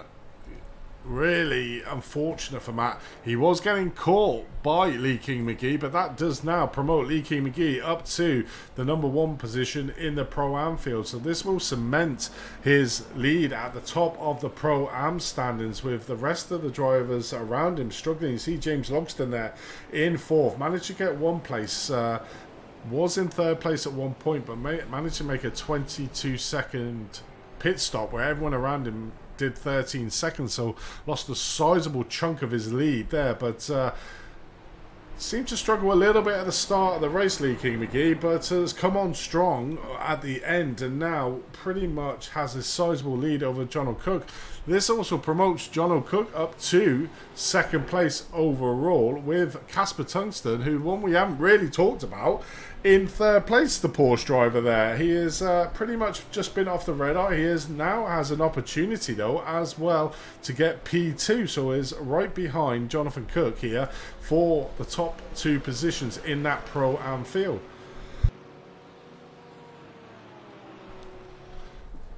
So basically, it could be game on here. It's going to run out, I think. Probably got one more lap left. Let's see where Niels is. He is just coming up into the stadium section. So he does have 50 seconds. So yeah, I think we've got one more lap here at the Hockenheimring for round 8 here of the Performance Link GT3 Season 2 Cup. And Iracing has pretty much been an easy race for him, really. Got out to an early lead and just extended it as they go round. And should be another lap here. Let's have a look. See, do we see Barney? Didn't see Barney yet. There he is in the background, waving his white flag. So this is the last lap. Niels Iracing, 10.9 second lead. Lance Sorensen has an opportunity behind Thomas Wangen, 0.9 of a second. Probably not going to make the move, being that they are the same team after all. Iracing McGee is, I mean, he's just had an exceptional race. As Lee started off in sort of P6, wasn't really making any inroads up to sort of like 10 minutes into the race, and then all of a sudden it looks like his car's just turned on and he was able to get up the positions, and due to an unfortunate issue from Mats Gentrenbach, it looks like very much a hardware failure coming out of the exit into turn number 1, hits the wall and pretty much puts pay to his race, which is disastrous for Mats, because he was doing super well throughout the whole entire race. Looking further back, Sammy Hendricks just commanded this race in the Anfield start to finish. Hasn't really been under that much pressure from Tom Savage in second place, so this will be a great win for Sammy Hendricks here in the Porsche. And looking further back, another excellent race. Alan Sandergaard has sort of destroyed the rookie field, led from start to finish in this race, very much mixing it up with the AMs out on track. But let's have a join back with Niels as he comes round the last corner here to take a well-deserved win here at Hockenheim, round number 8. 9.6 seconds ahead of Thomas Wangen, takes it home and closes the gap down at the top to 2 points to Thomas Wangen. So it's all game on for that Pro Championship. And see there, Thomas Wangen come home in second, Lance Sorensen in third. Iracing McGee comes home in the top spot of the Pro Anfield. Let's look further back with Sammy Hendricks coming around the Sachs turn 12. Only a couple more corners left to turn 4. Sammy, what a commanding race he has had in that Porsche. A lot of people said the Porsche was a slow car around here, but Sammy sort of proved that Anfield wrong, being that he has now taken the race win in that Anfield. So great race for him as we move back to Alan in the rookie class. I mean, what a race he has had. It's just been exceptional. I hope he comes into the interview room just to see, you know, how much enjoyment he got out of that, because it seems like he's had such fun in that BMW, such commanding lead. Comes around the last corner here to take the checkered flag and the win in the rookie field. Alan Sandergaard led from start to finish. Great race. I mean, I think all three of the classes for Iracing, you know, start to finish or pretty much early on led and then extended the lease. You got Sammy Hendricks in the AM, pretty much did the same, up 5 positions from where he started. So a great race, and then just as soon as he got in front, extended it. Alan Sandergaard up 8 places from where he started out in pole position, and just basically led to finish. The only probably controversy one is the Pro Anfield, which very much is the was unfortunate what happened to Matt Gentrenbach, so it's a little bit unfortunate what happened to him. Looked like a hardware failure. Hopefully he'll join us for a chat, but let's have a look to see if we can have the results. So here are the results for round 8 of the Performance Link GT3 Cup Season 2, and a commanding win for Niels Iracing in the Pro, 9 seconds ahead of his teammate Thomas Wangen, so that will close the points down to 2 points at the top of the Pro standings. Lance Sorensen, so that is a 1-2-3 for Norway for IGL coatings, E-Racing by Traffic Skull. So a 1, 2, 3 for them. In 4th place, Lee King McGee, our top Pro-Am driver there in 4th place. Iracing Mantis coming home in 5th. John O'Clock, well-deserved 2nd place in the Pro-Am field with Casper in the last spot on the podium. James Logston, after probably was a little bit of a mistake in that round of pit stops, gets himself into P4 in class. Could have been a worse day at the office for him, but a great result and a great recovery drive from an earlier spin. Christopher Otterholt in 9th, Alexander Squaret in 10th. Our top AM driver, Sammy Hendricks, there in P11th overall. A great day at the office for him with Kim Andre Bortland in 12th. Tom Savage gets a normal second, or an unusual 2nd place for him, but pretty much has a sizable lead, so that is job done for him. Russ Fowler comes home in 14th. Stefan Anderson takes a well-deserved 3rd place over Shamapon Asavan, who was there for the majority of that race, but I think that pit stop from Stefan really paid off for him to be able to leapfrog the Frenchman. He's not French, I do apologise. And then Alan Sandergaard, another commanding race in P17th overall for the rookie driver. Great day at the office for Dane Racing there. Patrick Wild, the home track in P18th.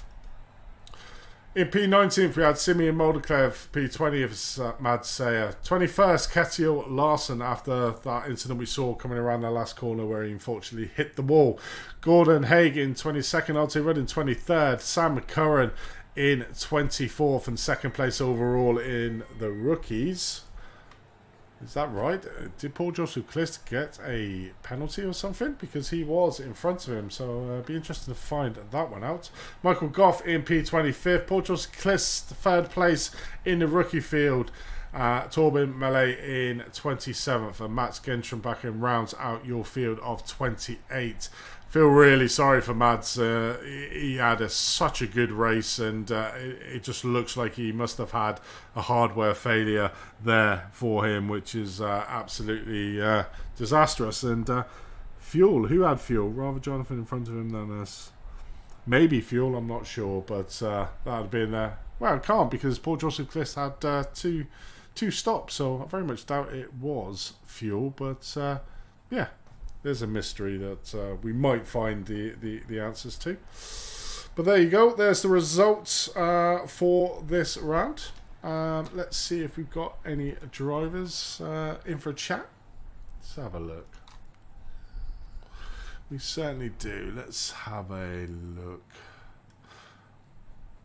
Let's get one of my probably drivers of the day in with me. Where am I?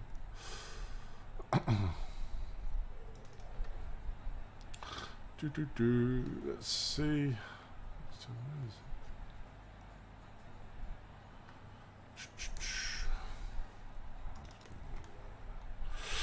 Let's get Sammy in for a chat. Sammy, welcome to the booth, mate.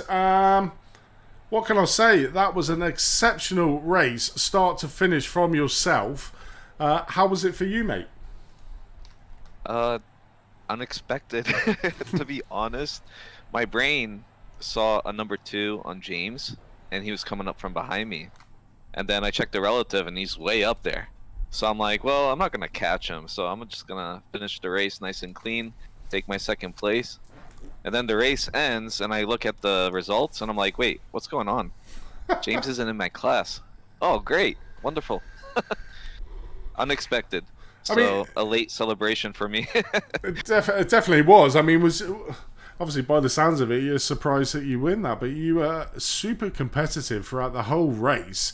You certainly had pace in that Porsche. I mean, everybody else, I mean, even Tom Savage had a few incidents behind you, but he just couldn't catch you, mate. So that bodes well for you for the remaining rounds, and that gives you some really strong points going into the rest of the season.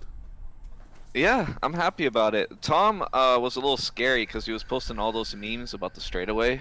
So I was like, all right, I only have to protect 1 turn, and I'll be fine. So that was literally my game plan. And I'm like, if Tom knows anything about Porsche, he should know his only window of opportunity is the first few laps. So I was like desperately defending from him. And then once I cleared him, I was like, oh, we're good. I'm just gonna keep driving. You So certainly had the shout out to pace. Tom. Yeah, you certainly had the pace. I mean, even the pro-ams, you were keeping up with them and having a little bit of fun. Saw yourself with Kim Andre Bortland having a little bit of a pass coming down into the hairpin. I mean, it's got to be a great day at the office for you. Yeah, I'm happy. You know, I actually haven't been able to race the last 2 weeks on public servers because I'm a naughty boy. I got banned. Um, you know, it happens. I'm still learning about iRacing and stuff, and I punted someone, and deservingly so, I got banned. But yeah, I'm very much surprised. I really didn't race that much this week. Maybe got about 6 races in, but definitely happy to have this be the public race map this week because it really gives me a good practice along with everyone else, and it's a Porsche map, so got a little lucky with that Yeah, map definitely. track. Same Yeah, thing. you definitely did. But it must have been must be one of the tracks that you really enjoy racing around Hockenheim because you certainly had the pace. So having the limited practice probably paid off for you. I don't know. Maybe I should just stop practicing. I mean, there's a trend. If I practice too much, I end up really far back. So I'm just gonna stop practicing from here on out. We'll see how I do. Yeah, definitely is. But congratulations on your first place, mate. A well-deserved victory and some very valuable points in the championship for you. Is there anyone you'd like to give a shout out to before we let you go? You guys, of course, thank you for putting this together. It's a lot of fun, a lot of work, and you guys are constantly improving, which is definitely nice to see. And I'm looking for a team. I don't know where my teammate's been. He showed up for one race, so if anyone wants to team up for next season, hit me up. Well, you never know. We might poach you into Performance Link team. So we'll talk to you offline on that anyway, Tommy. But no, All right, sounds good. congratulations, mate. Congratulations, and yeah, look forward to seeing you on track next week for the endurance round. Sounds good. Thanks, Andy. Take care. Cheers, Sammy. So there was Sammy there on number one spot in the Pro-Am field. Let's get Lee King McGee in of the Pro-Am field. Lee, a very fortunate win for yourself there. Matt's looked like he had a hardware failure or some sorts around that first corner. But just talk us through your race, because at the start of the race you seemed very cautious, and then all of a sudden it sort of clicked in and we started to see you moving up the leaderboard. Just talk us through your race, mate. Yeah, condolences to Matt. I've just been talking to Tom. He had a black screen, T1 or something, and that's what run him off.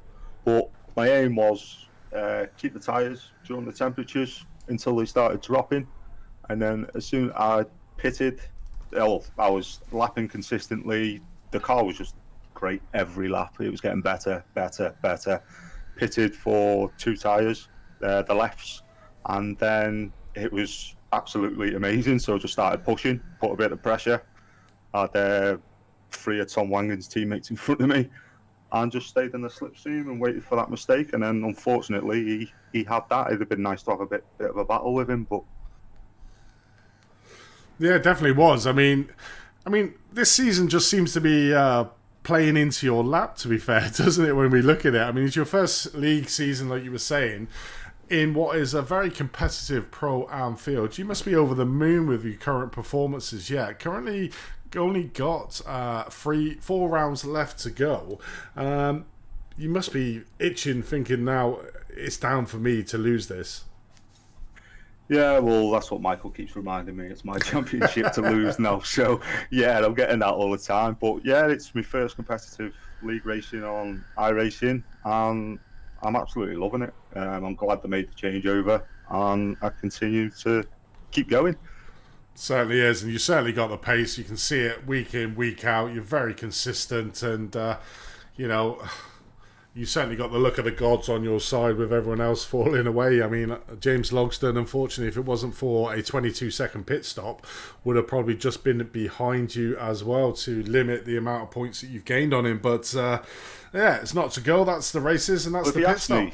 If you asked me that during the week for the VRS races, I don't think I completed one race. I binned it every single time, so I didn't have that much confidence coming into it.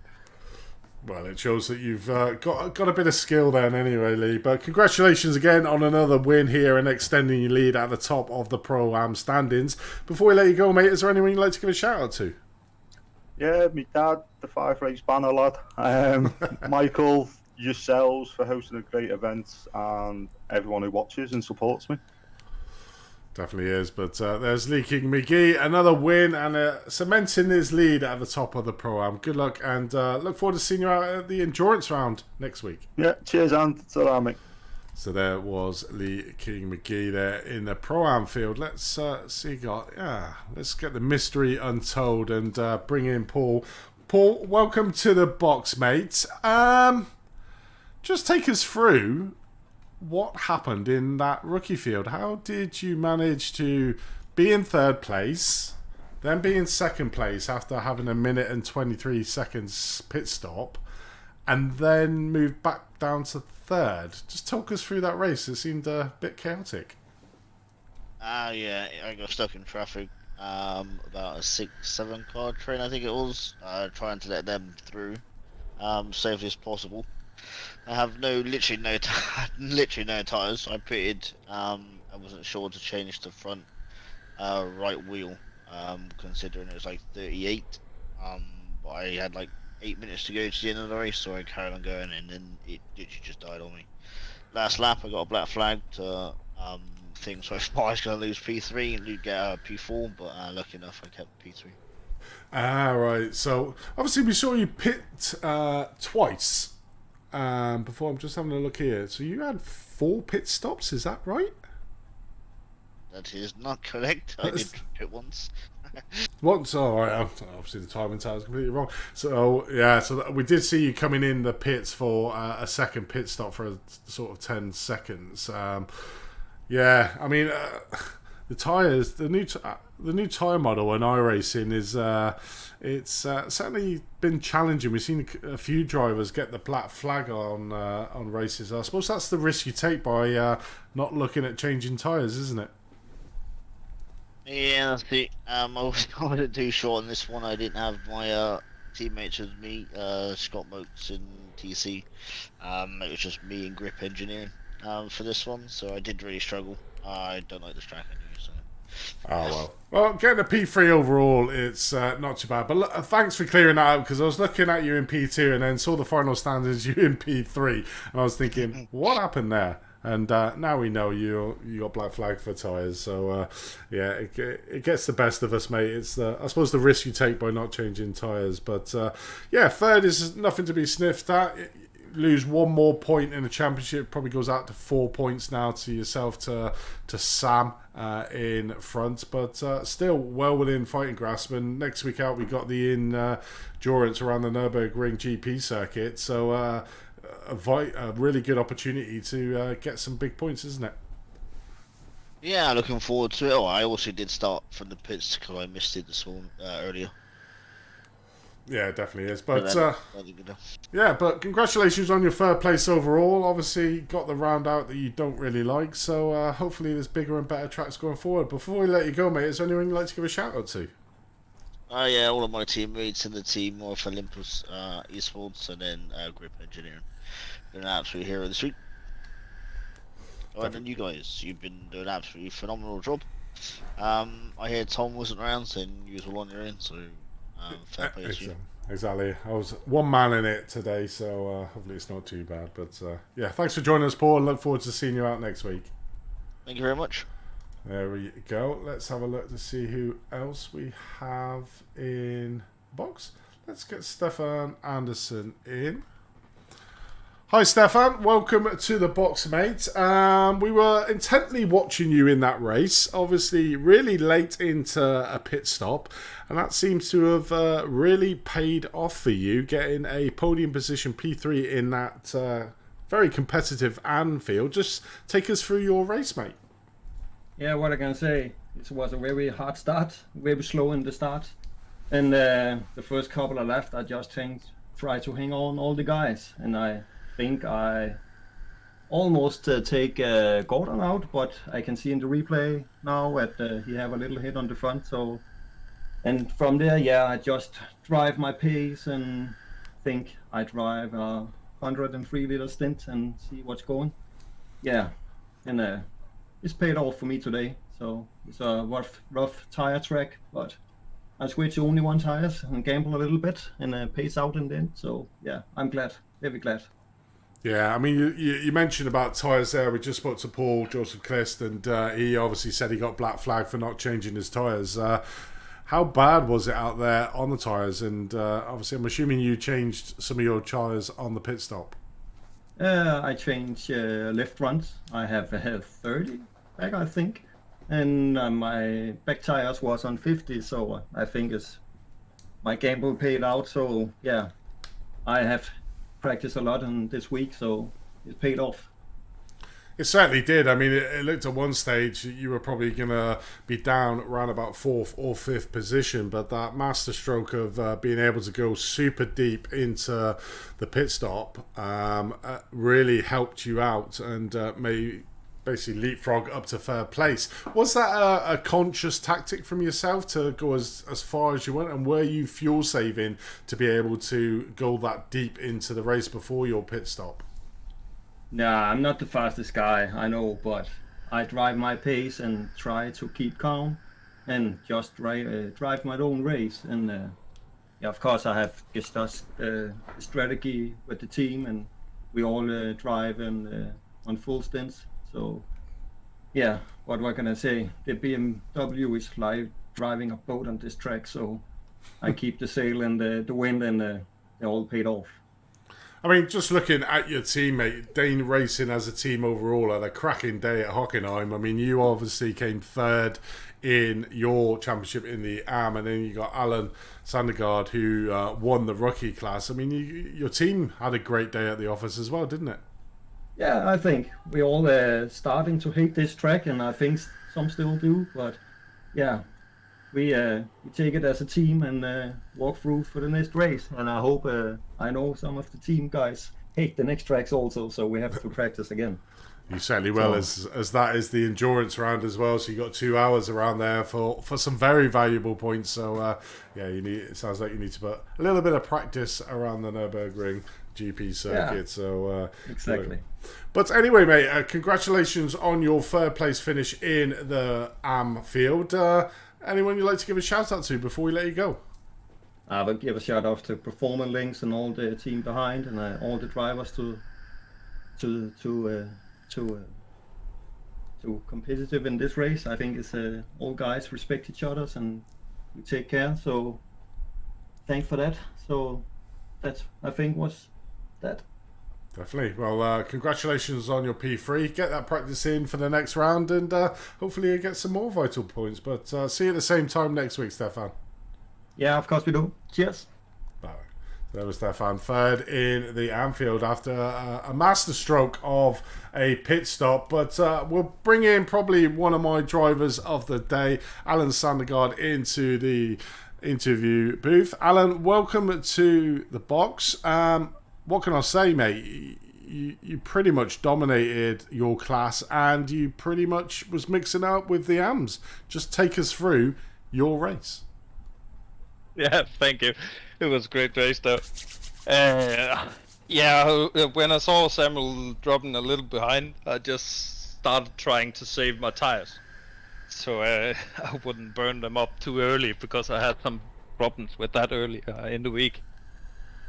To just saving tires all the game, and actually didn't think I needed to change them at the pit stop, because it wasn't that worn out. Did you actually change them? Yeah, I changed both front tires. It's probably a good move, because we spoke to Paul earlier on. He got black flagged on the last lap. Because of obviously worn tyres, so it's not very. It seems to be the front left that really took the punishment around here. Yeah, definitely the left side. It was bad. That was the one that was taking the most damage.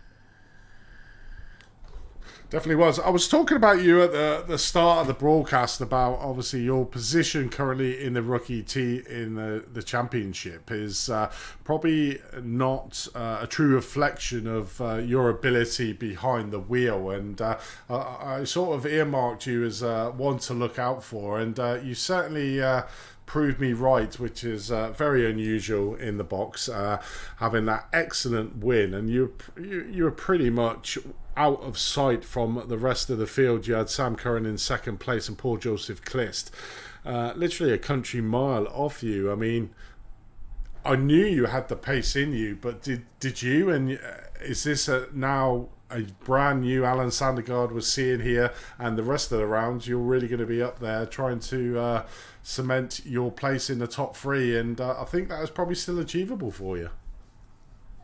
I would hope so, but I'm not sure. The next track we are driving is definitely not one for me.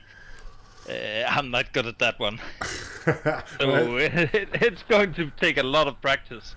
Well, your teammates are saying the same thing, so you can club together as a team and try and figure out some tactics. But before we let you go, mate, is there anyone you'd like to give a shout out to? Yeah, shout out to my team. Definitely have a great run, all of them. Oh, definitely short and sweet. That's what we like, mate. And good luck, and we look forward to seeing you out next week for the endurance special. Cheers, yeah, mate. you too. Thank you. So there was Alan Gandegaard, probably one of my driver of the day, along with Sammy Hendricks in the Anfield in there. But let's have a chat to Lasse Sorensen. Lasse, welcome to the box. That is a Norwegian 123. That is an IGL Coatings E-Racing by Traffic Skull 123. Yeah. You've got to be happy with that as a team. Yeah, we are quite happy. It's been quite a struggle this week. The BMW is not the best car around this track, so it's been a struggle with setups and also practicing. So, but we got there in the end.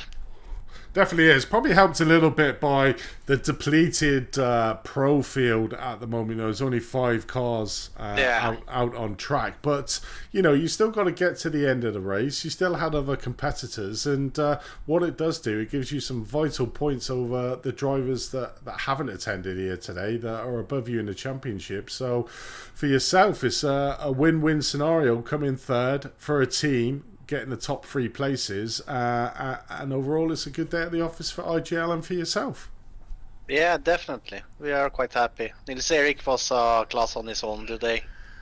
But we other also managed to get around the track with not too big issues, except Kjetil was a bit unlucky in the last corner, and also Mats losing the Pro-Am first place. His center screen suddenly got black in T1.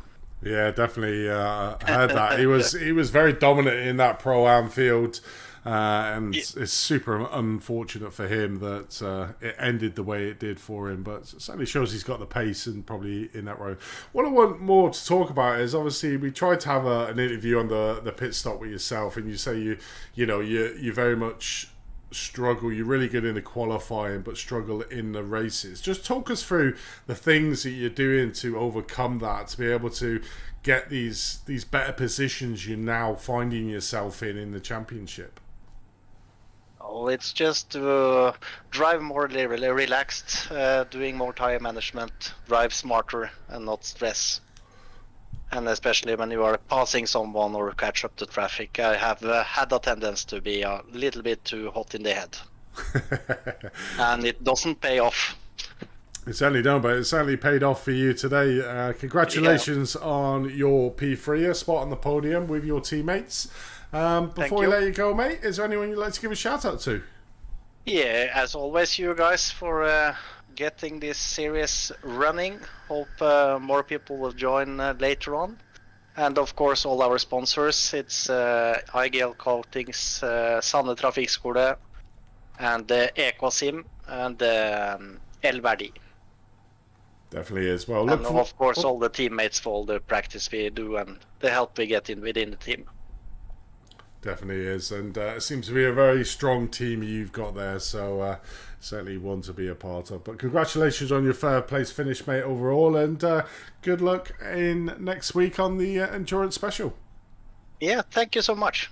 Cheers, lass. Have a good evening. Bye-bye. Bye-bye. Let's get one more interview in. We'll get Simeon in. Simeon, welcome to the box. Probably not the best day for yourself. P6 overall, but talk us through your day.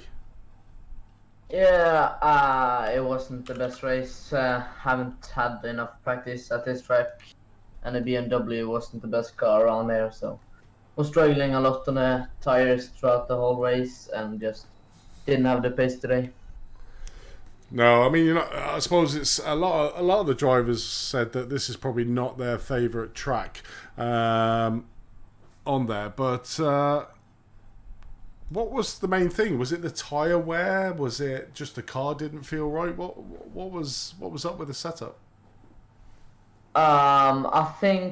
I mean, the track is not the thing that is the worst there. It's the track conditions. It was so slippery, and with the setup we used, at least it was sliding all over the place after a few laps, so just didn't stick to the track. Yeah, so we're into the last third of the championship. We've got some really interesting rounds coming up. We've got the 2 endurance rounds left of the season. Which tracks are you especially looking forward to racing in the last 4 tracks? I'm looking forward to Bathurst, because I feel I have great pace around there. I had great pace when the 12-hour was around, but that was in the McLaren, so I will have to see what I can do in the BMW. Well, it definitely is. Probably, the championship may be a bit out of your sight in the top 2, but certainly that top 3 spot is still open for you. You just need to score them consistent points, isn't it? Yeah, I'm just gonna try and keep pushing the best I can at every track, and we'll see where we land at the end. Oh, it definitely is, mate. But thanks for joining us in the commentary booth, mate. Before we let you go, is there anyone you'd like to give a shout out to? Yeah, I would like to give a shout out to you guys for setting up this amazing league. My teammates, and my mother and my father for helping me with sim rig and everything else. Oh, definitely is, mate. Congratulations. Well, commiserations probably on your 6th place. We'll look forward to seeing if you can make amends for it next week at the Nürburgring GP circuit. Cheers, mate. Yep. See ya. So there was Simeon there, obviously finishing 6th place overall in there. But yeah, that brings us to the end of this round. 8 rounds done. Some big winners. Some big losers, and unfortunately a big shout out to Mats Guntram back in. He's really unfortunate that his screen goes, but that's probably the realism to real life. In real life, you have the mechanical, and in the sim world, you have the hardware failures. But yeah, that's it for tonight. We look forward to hosting the 2-hour endurance special at the same time next week, and hopefully I'll have Tom alongside me if he doesn't go off somewhere else in the country and gets caught up in traffic. But I've been Andy Thompson. Thank you very much for joining me here tonight. If you've enjoyed the broadcast, please give us that thumbs up. Think about subscribing. Click the bell to get notified when we go live. We do a midweek podcast where we go through all the penalties of this, and also we will be reviewing the penalties for the Clio Cup as well. So join us around about 7:30 on Wednesday for see how we do the penalties here on Performance Link, and maybe have a chat with the drivers. Just depends how many penalties we've got to wade through in that session. But please obviously join us as well for Thursday night for round 2 of the Clio Cup at Donington Park, 3 20-minute rounds. If you fancy getting onto the grid just come along to our Discord channel, which should be in the links below if Tom's done his job. If not, have a look at our Facebook page, come across there, and you can sign up for either this or the Clio Cup. We've got some exciting things on the horizon as well. We're going to do a Mazda series, we'll do a Super Truck series, and probably the new GR86 as well. Probably do a short series on that before we return in the winter for season 3 of the Performance Link GT3. So plenty of things to look forward to here on the Performance Link YouTube channel. A big thank you to our sponsors, Green Future Technology, Demon Tweaks, Simography and Extreme Scoring, and last but not least STK Gaming, which gives us our wonderful overlay for the broadcast. But that's it from tonight. We look forward to seeing you at the same time next week. So until then, goodbye.